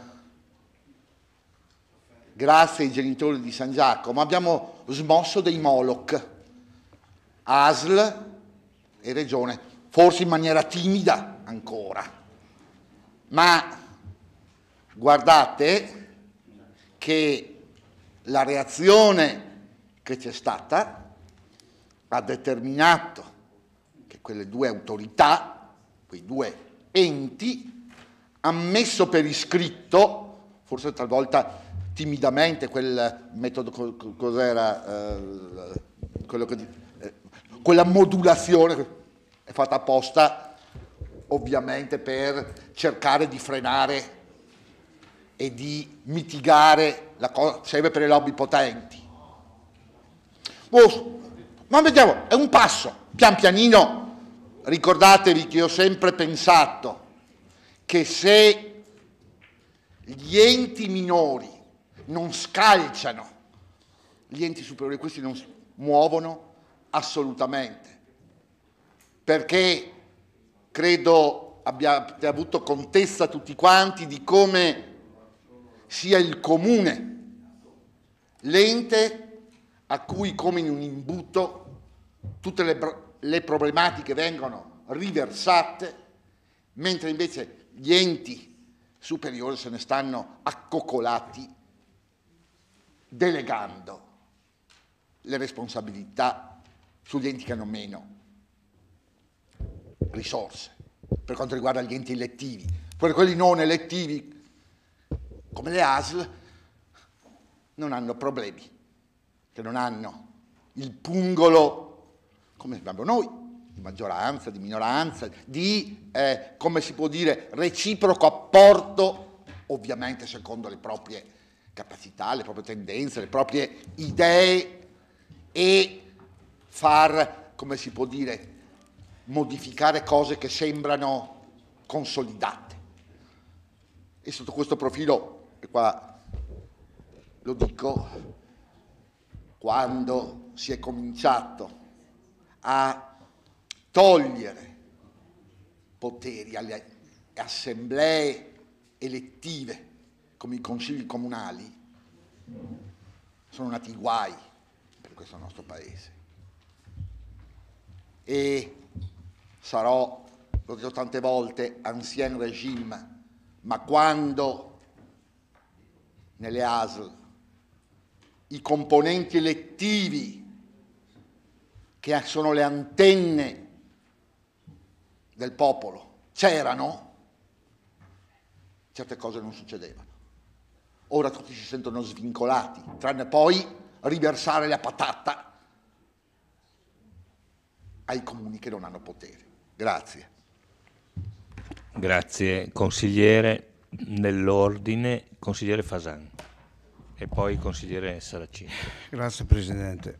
Allora, non volevo nemmeno parlare, ma si sa, quando parla Carnelos merita sempre una risposta. Carnelos afferma che questo piano di polizia rurale è stato fatto per accontentare i potentati, le grosse cantine e quant'altro, ma ciò toglie credibilità all'assessore Miato, che ci ha impiegato qualche anno per realizzarlo, mettendo d'accordo vari comuni, e non credo che l'assessore Miato abbia fatto il giro delle cantine per vedere cosa volevano, ma ha fatto il giro delle amministrazioni per vedere qual era la soluzione migliore, che è stata votata all'unanimità anche in questo Consiglio e in altri 16 comuni. Posso sbagliare, ma questa volta Graziano non hai toppato, perché tu qualche volta a pensar male ci indovini, però questa volta sicuramente. Allora, se hai la fortuna di essere rieletto o la sfortuna di essere eletto, il prossimo mandato domanderai direttamente a Miato come ha fatto a fare questo piano. Poi, allora, io dico, allora lasciami la battuta. Vabbè. È nei miei auspici che tu sia rieletto la prossima volta, va bene? E che ci sia Miato naturalmente qui dentro. Se no, allora io dico adesso che finiva, sarò brevissimo. Vabbè, non fa mai male, visto che ci sono 5.000 spettatori che ci ascoltano, non fa male la campagna elettorale. Vabbè, mi sono tenuto un po' alto però. Allora posso affermare senza tema di essere senza tema di essere smentito, che per fortuna sarà l'ultimo o al massimo o il penultimo consiglio comunale, perché ormai veramente non ne posso più. Soprattutto Presidente, mantenga l'ordine per favore, perché io non ho mai disturbato. Consigliere Fasan, la invito a concludere. E sarò anche giustificherò questa mia affermazione. La volta scorsa avevo chiesto se questa era una variante urbanistica o no. Allora, nella riunione di capogruppo, forse sbagliando, qualcuno, il Presidente, per non far nomi, ha detto che era una variante urbanistica. Però nello stesso Consiglio Comunale che si fanno bilanci comunali non si possono fare varianti urbanistiche. Allora si sono preoccupati di dirmi no, è una variante al piano di polizia rurale. Oggi il sindaco mi corregga, perché lei è bravissimo a correggermi, a menare Camperlaia, dice che è stata convocata la quarta missione che ha competenza urbanistica perché le sembrava la soluzione migliore, invece di convocare la seconda commissione. Allora mi spieghi perché è stata convocata la quarta commissione, anche così facciamo contenti anche Matteo Saracino, se questa non è una variante urbanistica. La quarta commissione qui non aveva nessuna competenza, lei dice. E allora sarà dura, Sindaco, spiegare questa cosa, perché si contraddice costantemente. Grazie. Grazie, do subito la parola al Sindaco, che comunque mi risulta l'abbia spiegato appena prima. Prego. Sindaco, lo vuole spiegare adesso o dopo? Dopo? Allora dopo. Allora adesso il consigliere Saracino. Sì, beh, innanzitutto anch'io prendo le distanze dalle accuse che ha fatto Carnelos nei confronti di chi ha stilato il regolamento di polizia rurale, che ricordiamo che sono sempre assessori dei comuni e dei dirigenti comunali. Parlare di lobby e di interessi sul regolamento fatto da amministratori è abbastanza pesante, io mi dissocio.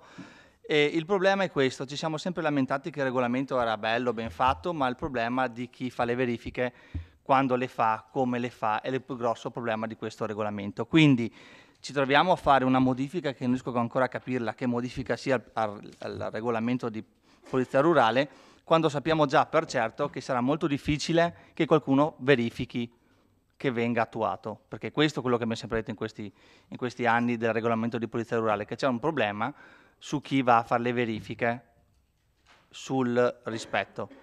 Quindi anche qua è lodevole l'azione che è stata costretta l'amministrazione a fare, perché sono state raccolte firme, mobilitazioni, genitori che difendevano un asilo, e quindi questa è stata diciamo, una soluzione, o un cercare di trovare una soluzione per far vedere, diciamo, che qualcosa si fa. Però sappiamo benissimo che a livello pratico non siamo sicuri dell'efficacia.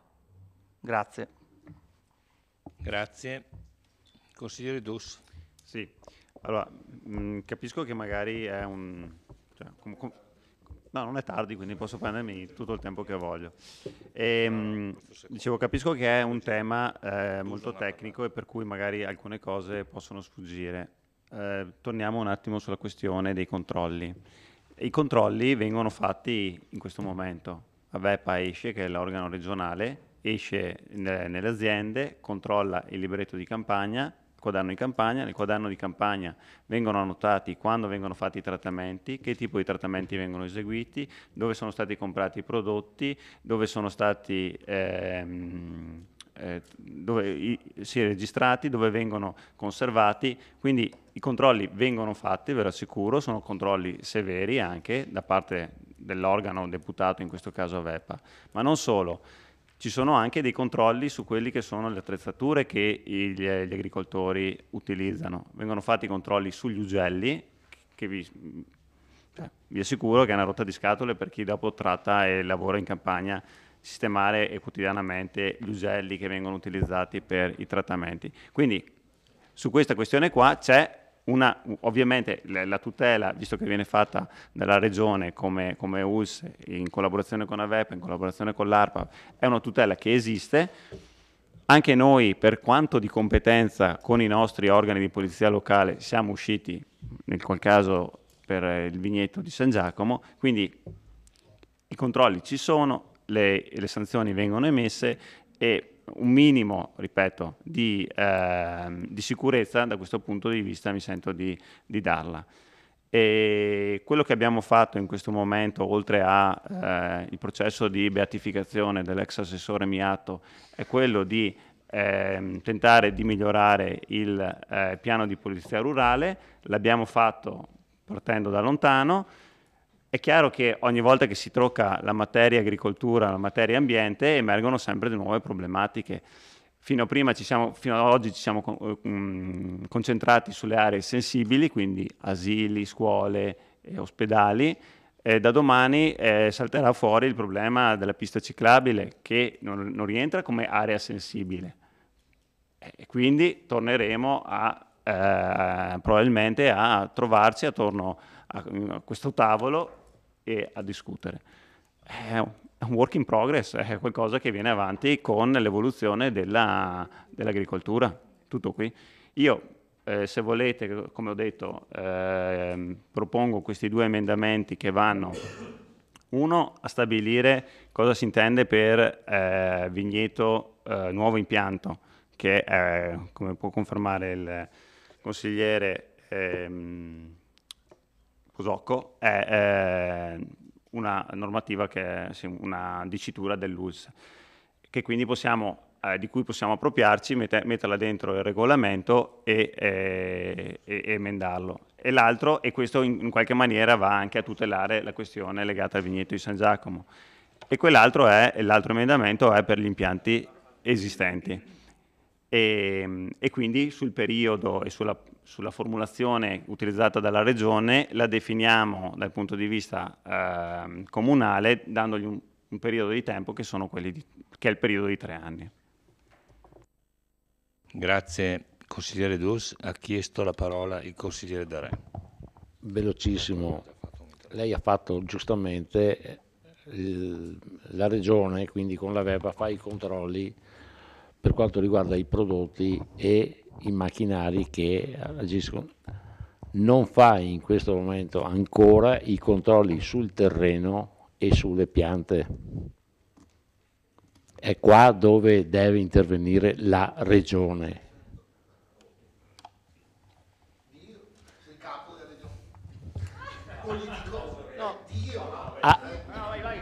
No. Sì, no. Io apro e chiudo la parentesi. Sì, adesso non è che dobbiamo parlare, sì, però c'è anche da dire che chi conferisce a cantine sociali oppure chi produce in proprio, è chiaro che se porti un prodotto, il prodotto viene analizzato, se non è biologico, quindi è alla fine il controllo avviene alla fine della filiera. Il prodotto alla fine del ciclo è nel momento del trattamento che devi controllare. Ok, consigliere Posocco, un attimo, consigliere Posocco, lei ha chiesto però sarebbe il suo secondo intervento, una cosa veloce. Lei ne ha già fatto uno nel secondo giro. Sì, ai minuti 55, sì, ma era già... Vabbè, comunque le do la parola, era già il secondo giro. Sì. Per l'amore di Dio. No, ma non c'è sicuramente problema. Poi chiedo al collega Dus di vedere un attimo gli emendamenti, penso di aver capito e se sono come ho capito mi trovo d'accordo. Così. No, una cosa volevo dire, stiamo facendo come zona, parliamo di zona, ci sono parecchie criticità indubbiamente derivanti dall'utilizzo dei fitofarmaci e su questo siamo tutti d'accordo. Possiamo però qualche volta dire anche ai cittadini che ci stiamo provando a regolamentare tutto, ci stiamo lavorando, no, perché qui vedo il problema giusto posto in maniera corretta dai cittadini e che mi trovo d'accordo, però il piano di pulizia rurale, vorrei sottolinearlo, ce l'ha 15 comuni, se andiamo in giù non c'è niente, se andiamo ad est, se andiamo ad ovest, non c'è niente. Franciacorta sta copiando il nostro piano di pulizia rurale, quindi è vero, abbiamo criticità, però stiamo provando, ne discutiamo, qualche volta anche in maniera esasperata, concedetemelo, però stiamo lavorando per fare, dobbiamo fare di più, ha ragione il consigliere Botteon, dobbiamo fare ancora di più, però dobbiamo anche dire ai cittadini, ragazzi, ci siamo con voi, stiamo cercando di lavorare al meglio. Poi ci sono sempre le cosiddette, qualcuno che rovina il lavoro degli altri, perché basta una persona che si comporta male, magari rovina il lavoro di altre 99 persone che stanno cercando veramente di fare del bene al territorio. Ecco, ci tenevo a dire questo, insomma, i cittadini sappiano che ci stiamo, che siamo qui, che cerchiamo di sistemare alcune problematiche e criticità che indubbiamente ci sono. Grazie consigliere. Consigliere Botteon. Anche dopo essere già fatto i miei 2 interventi. No, forse no. Forse è il secondo intervento mio, non ricordo. No, lei ha fatto un intervento nel primo giro. Ah, ok, grazie. Giusto per questo, mi è capitato recentemente di parlare con alcuni produttori e qual è il grande problema? È che questo tipo di dibattito, di problematiche che ovviamente emergono sulla stampa fanno male al Prosecco stesso, cioè diventa quello che è uno dei nostri prodotti di riferimento, diventa antipatico e quindi ovviamente dal punto di vista commerciale ne ha una ricaduta negativa ed è una cosa di cui se ne rendono conto, quindi loro stessi sono interessati a tutelare che siano, quindi è giusto quello che sostiene, però d'altro canto è importante che faccia la sua parte il comune in maniera, per quello dico, questo regolamento è vero che è stato fatto un gran lavoro, però d'altro canto deve essere più semplice, cioè io penso a quello che ha fatto il Comune di Trento che per proteggere il suo territorio, nel problema delle mele, hanno stabilito una serie di distanze, quindi distanze dalle ciclabili, distanze dalle abitazioni, distanze dai luoghi sensibili, e in maniera semplice e chiara che uno... Poi ovviamente c'è tutto il resto dietro. Il nostro è molto più complesso, molto più articolato, declina i vari tipi di prodotti, quindi un grandissimo lavoro. Però poi quando ci si trova il fatto compiuto siamo deboli, ci troviamo uno che può piantare a 10 metri un asilo, un vigneto, e quindi siamo a inseguirlo, e quindi ci si rende conto che tutto il lavoro che è stato fatto in realtà è solamente una parte, e che... dobbiamo fare molto, molto meglio. Questo è il messaggio che deve emergere. Grazie. Grazie. Consigliere Carnelos. Non è che il Trentino sia il paese di Bengodi, non lo so. Il problema, noi avremo il problema del prosecco. In Trentino è il problema delle mele, ricordiamocelo. E papale è discussioni come quelle che noi stiamo qua facendo, che hanno come oggetto i vigneti, da quelle parti hanno con lo stesso accaloramento, con le stesse posizioni, ce l'hanno con le mele. Quindi, il problema è globale. Greta ci insegna, o cominceremo davvero consigliere io ne ho fatto uno solo, quindi ne ho fatto tutti tre. Io ne ho fatto uno. Volevo... No, non è fuori tema, stiamo parlando dell'ambiente. Consigliere, scusi. La lascio continuare, però sì. Come ho detto al consigliere Posocco, questo è il secondo intervento nel secondo giro.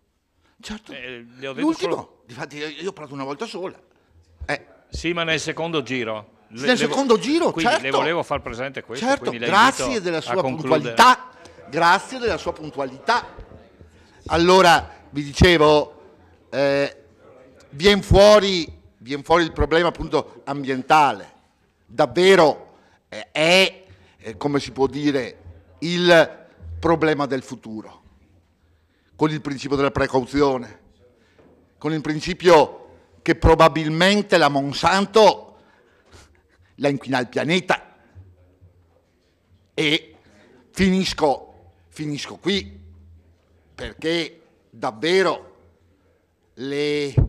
carichiamo le nuove generazioni, noi vecchi, di problemi che non abbiamo affrontato, oppure che di fronte alla frenesia del guadagno abbiamo probabilmente dimenticato che la salute deve andare al primo posto. Grazie. Grazie, consigliere. Bene.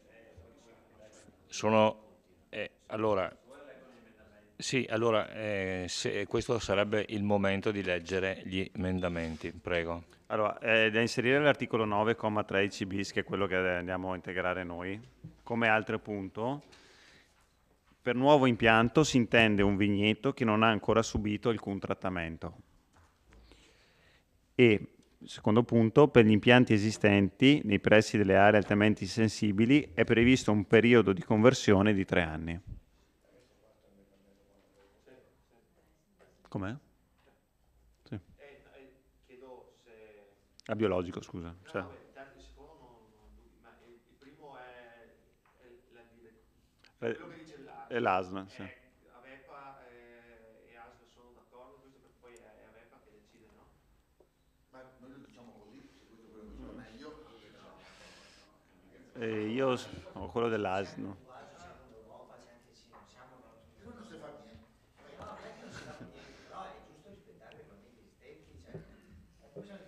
Ok, allora la invito a presentarmeli firmati.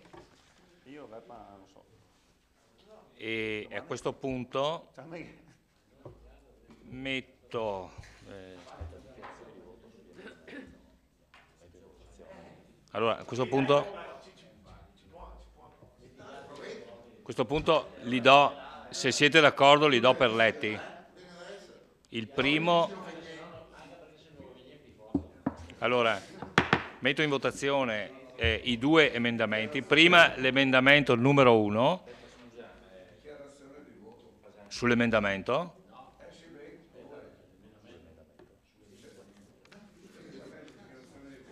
Com'era la storia?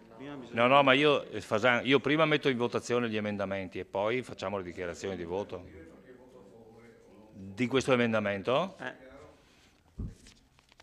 Ok, prego.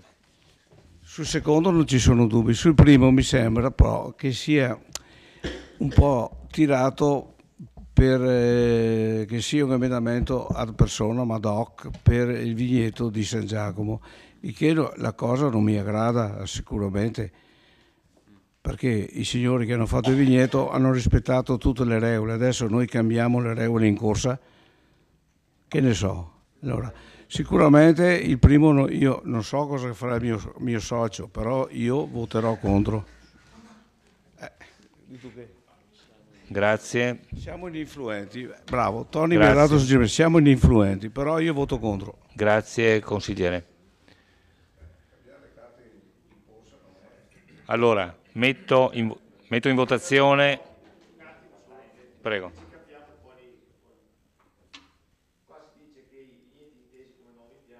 Soggetti all'applicazione delle regole che andiamo a implementare, giusto? Quindi utilizzo del recupero, coltivazione bio, ok? Quindi in questo senso altamente sensibile. All'interno dell'articolo 9, comma 3, quindi secondo voto. Va bene, allora mi sembra che sia chiaro, insomma. All'interno dell'articolo 9 va inserito l'emendamento numero 1, lo rileggo. Definizione: per nuovo impianto si intende un vigneto che non ha ancora subito alcun trattamento. Ok, mi sembra chiaro. Quindi metto in votazione l'emendamento numero 1 del consigliere Dus. Favorevoli?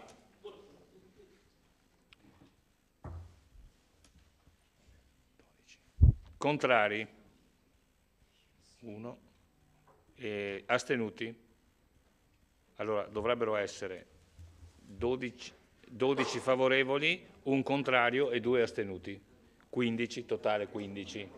Ecco, tornano i conti, chiedo anche conforto dei...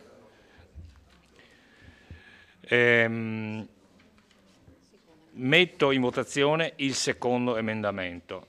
Per gli impianti esistenti, virgola, nei pressi delle aree altamente sensibili, virgola, è previsto un periodo di conversione di 3 anni, punto. Quindi metto in votazione l'emendamento numero 2. Favorevoli? 15 favorevoli. Astenuti e contrari? Nessuno. Quindi gli emendamenti sono accolti entrambi e se ci sono dichiarazioni di voto sulla proposta di aggiornamento ci sono e quindi do la parola naturalmente con gli emendamenti compresi. Consigliere Saracino. Sì, avete sempre attaccato la Lega perché faceva solo varianti e non procedeva con il PAT, ma voi state facendo la stessa cosa. Dov'è la programmazione? È il solito sistema che si prova a sistemare una situazione quando ormai il dato è tratto. In questo caso ci siamo attivati solo per la problematica del vigneto vicino all'asilo di San Giacomo. Manca la programmazione ed è quello che manca a questa città. Qualcuno che amministri programmando le cose e non amministrandole in urgenza. Quindi io mi asterrò da questa votazione. Grazie. Grazie consigliere. Allora metto in votazione il punto numero 6 all'ordine del giorno con gli emendamenti poco fa approvati. Piano intercomunale di polizia rurale, aggiornamento numero 2 del 2019. Favorevoli? Contrari? Astenuti? 14 favorevoli, 1 astenuto. Immediata eseguibilità. Favorevoli? Contrari? Astenuti? Medesimo risultato. Grazie consiglieri. A questo punto do la parola al consigliere Sant'Antonio per illustrare la mozione che ha...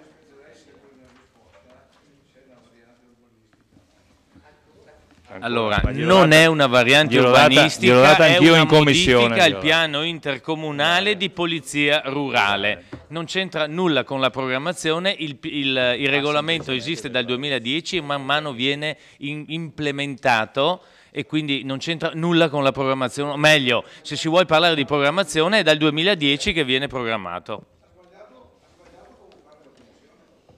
Però ha delle valenze urbanistiche, gliel'aveva già spiegato il sindaco.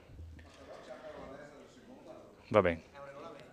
Allora, mozione ex articolo 22, invito l'amministrazione di attivarsi per il ritorno all'uso pubblico del parcheggio del primo piano dell'interrato del complesso Agribella.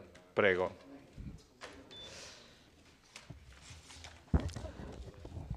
Premesso che il primo piano interrato del condominio Agribella dispone di parcheggi ad uso pubblico non utilizzati, come accertato dalla Polizia Municipale già in data 23 dicembre 2015, premesso che detti parcheggi costituiscono standard urbanistici su cui è costituita servitù di uso pubblico fin dal 1991 e quindi devono per legge essere assicurati all'uso pubblico, premesso che con nota del dirigente comunale dei servizi infrastrutturali in data 28 gennaio 2016, il Comune ricordava all'amministratore del condominio Agribella che, trattandosi di aree da destinare ad uso pubblico, l'accesso al parcheggio deve comunque essere garantito, a prescindere dalla proprietà delle aree, e che, in attesa quindi di definire a stretto giro a mezzo convenzionale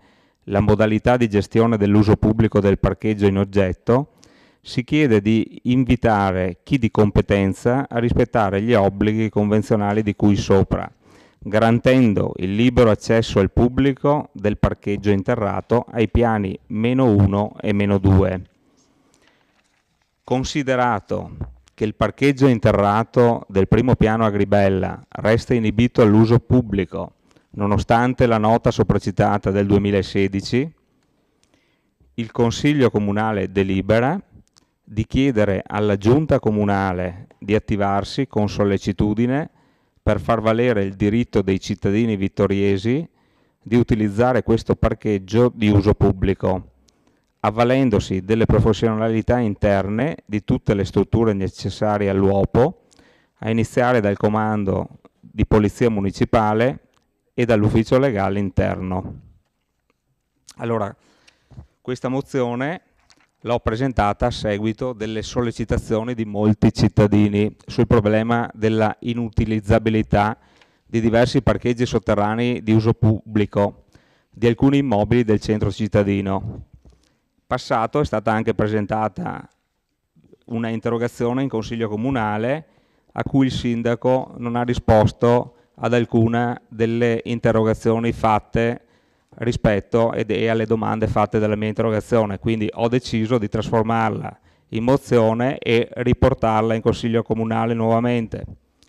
Come rilevato anche dal dirigente di settore, nella nota che ho citato in premessa alla mozione, ricordo ai colleghi consiglieri che quel parcheggio deve comunque sempre in ogni caso essere disponibile all'utenza, essendo appunto uno standard urbanistico al servizio dei negozi e degli uffici dell'intero complesso Agribella e non in servizio dell'uno o l'altro in particolare.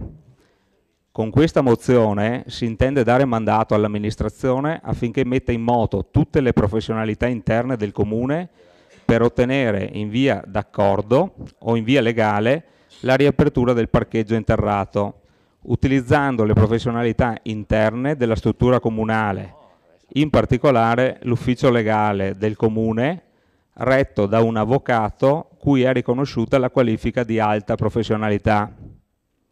Credo che se votassimo tutti a favore di questa mozione faremo un bel servizio ai cittadini e ai commercianti della città. Grazie. Grazie, consigliere.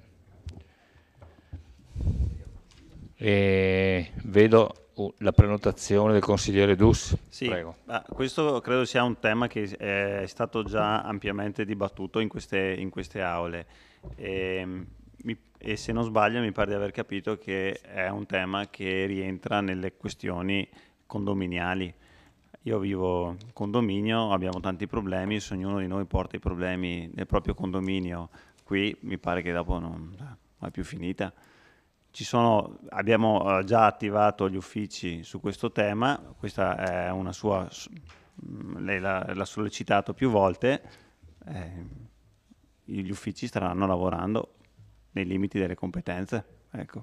Per cui, cioè, se volete lo ripresentiamo anche la prossima volta, sollecitiamo, però sì, mi pare che di problemi prima ne abbiamo affrontati di molto importanti. Questo è sicuramente un problema che forse ci trasciniamo anche da tempo, anche in questo caso qui, ma sinceramente non ne vedo così l'utilità di ridiscuterne per la quinta volta, ecco. Aspetta un attimo perché vedo una prenotazione. Sì, beh, da quello che ha detto Dus, quindi è d'accordo, cioè la votiamo in modo tale da accelerare questa cosa, per me va bene, cioè alla fine è un problema che la città sente perché se no non avrebbe portato qua il consigliere comunale Sant'Antonio. Ricordiamoci che i problemi della città possono essere piccoli e grandi, spetta a noi risolverli. Grazie. Grazie, allora vale la pena di dare la parola forse all'assessore Turchetto per delle precisazioni. Vabbè, questa è una mozione ovviamente di un consigliere, quindi l'amministrazione diciamo non è un qualcosa che propone l'amministrazione ovviamente. Io faccio solo notare che sì, noi ci siamo già attivati, è già stato detto che per poter attivare quei parcheggi bisogna fare anche dei lavori di compartimentazione antincendio, bisogna separare gli impianti perché adesso erano uniti al supermercato, insomma, quindi è un altro immobile. In pratica si tratta di creare una nuova unità immobiliare sostanzialmente separata dal resto e quindi per quanto riguarda l'amministrazione non si ritiene opportuno che questi lavori li faccia l'amministrazione ovviamente perché significa investire su un immobile che non è di proprietà e via dicendo. Vi è poi una questione di urgenza, non è che gli uffici non abbiano lavorato, è che non si può risolvere tutti i problemi della città contemporaneamente, ovvio, ci vuole una graduazione, una proporzionalità. È vero che ci sono anche i piccoli problemi, io su questo sono perfettamente d'accordo, ma è una questione non tanto di scala ma di urgenza. Insomma, oggi abbiamo affrontato per esempio in questo Consiglio Comunale 2 problemi che secondo me hanno molto più urgenti, tanto per fare un esempio pratico calato sulla realtà. Quindi non è che l'ufficio in collaborazione anche con l'ufficio legale si è mosso appunto contattando come è stato detto l'amministratore proprio per anche interrompere i termini di prescrizione del diritto che ha la città, che ha il comune. Quindi non è che non ci siamo attivati, sono stati individuati anche le possibili interventi, però è ovvio che non si possa fare tutto contemporaneamente, ci sono delle priorità, i tanti lavori che stiamo facendo dall'area Carnielli al Vigneto, dal Vittoria alle altre questioni urbanistiche e sociali che sono state affrontate da questa amministrazione. Grazie. Grazie, Assessore Turchetto. Ha chiesto la parola il consigliere Posocco. Sì, grazie. Anch'io sono d'accordo nel votare questa mozione, anche per dare un segnale, nel senso che sono state fatte interrogazioni da parte del consigliere Sant'Antonio, sono state fatte altre interrogazioni sullo stesso tema a inizio mandato dal consigliere Maset, dal sottoscritto, e l'impressione, poi io so di sicuro gli uffici lavoreranno, ma l'impressione è che il problema è con le interrogazioni continua a rimanere là, non che con la mozione si risolva immediatamente, ma almeno diamo un segnale più forte come consiglio comunale, perché effettivamente il problema, come più volte sottolineato c'è, insomma, e quindi io trovo giusto votare la mozione. Sono parcheggi uso pubblico, quindi in ottica anche di sviluppo poi della città, con la Carnielli, con l'area ex Carnielli, così, sono importanti per i commercianti lì della zona, quindi diamo un segnale al di là di un'interrogazione a cui si risponde sempre e poi viene lasciata lì, diamo un segnale un po' più concreto. Grazie. Grazie consigliere Posoco. Vedo la prenotazione del consigliere Carneros. Io non ho dubbio alcuno che gli uffici siano attivi, si siano attivati.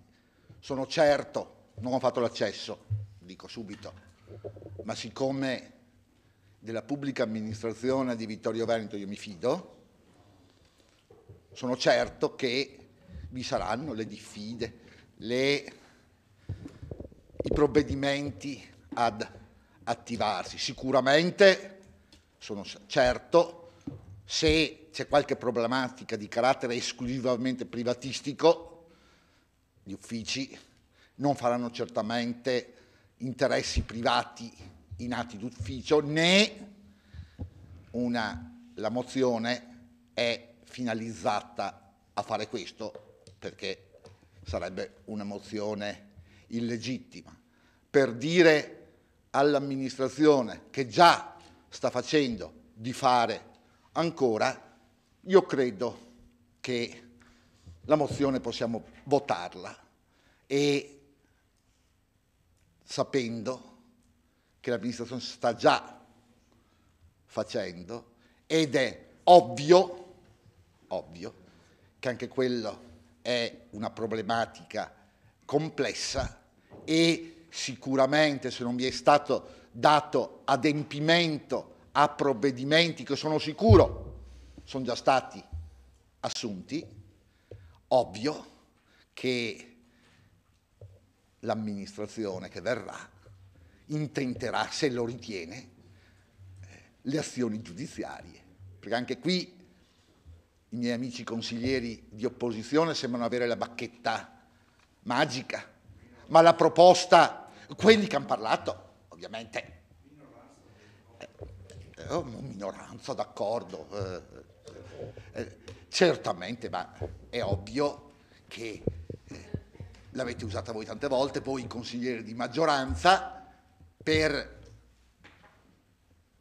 consecuzio chi non è di maggioranza è di opposizione, a meno che, per carità, le conversioni sulla via di Damasco sono sempre possibili, può essere che in limine litis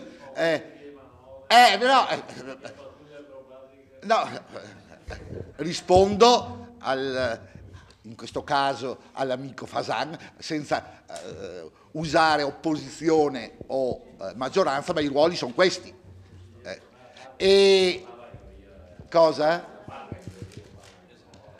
Ma vedi, un pochino sono convinto che vi siano questioni condominiali, e quelle sicuramente, mozione o non mozione, nessuna amministrazione, né questa né quelle successive, interverranno su questioni condominiali.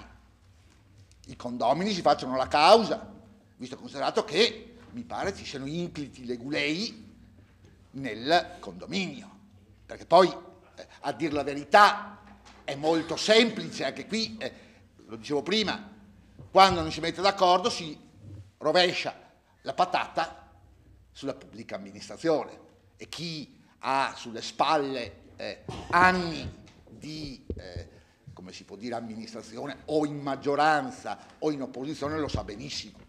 L'ho detto una volta, molti di noi qua dentro non sono mammolette, c'è qualcuno che è una mammoletta e urla e grida, ma una proposta concreta mai. Chi ha amministrato in passato o nel presente invece sa che dire e parlare è una cosa e operare in concreto è un'altra. Quindi io, almeno come mio contributo è quello, votiamo anche la mozione. Grazie.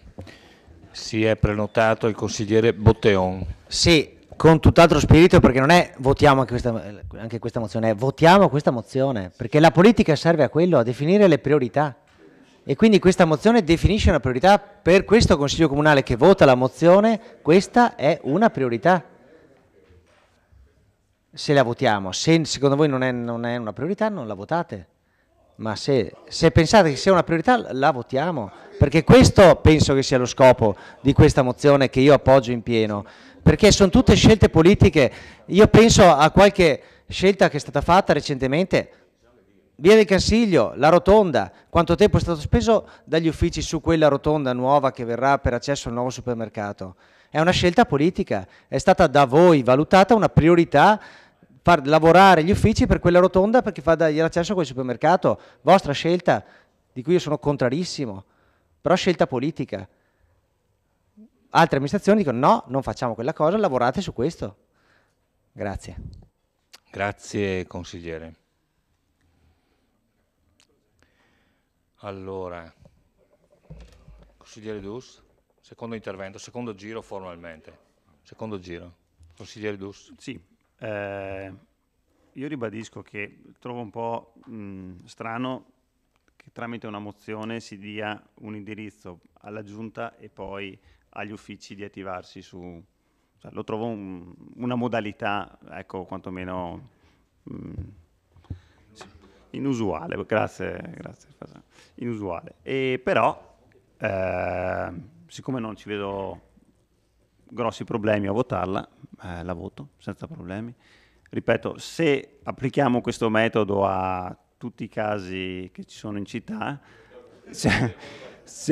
non so come va a finire, perché io potrei presentare una mozione sul fatto che c'è una muretta di cui parlavo stamattina su via Guglielmo Marconi, cioè voglio dire, avanti, avanti, avanti, e quindi chiedo che la Giunta si attivi con sollecitudine verso gli uffici affinché venga sistemata e avanti, avanti, avanti. Però, voglio dire, sì, appunto, ecco, cioè mi pare che, ripeto, sappiamo tutti quali sono i limiti della macchina amministrativa, sappiamo tutti quali sono i limiti della politica, noi la votiamo. Guarda, noi la votiamo senza problemi, consigliere Dara. Non è un problema. Okay, però, allora... ripeto, se applicassimo questo sistema a tutti i problemi che ci sono, non so.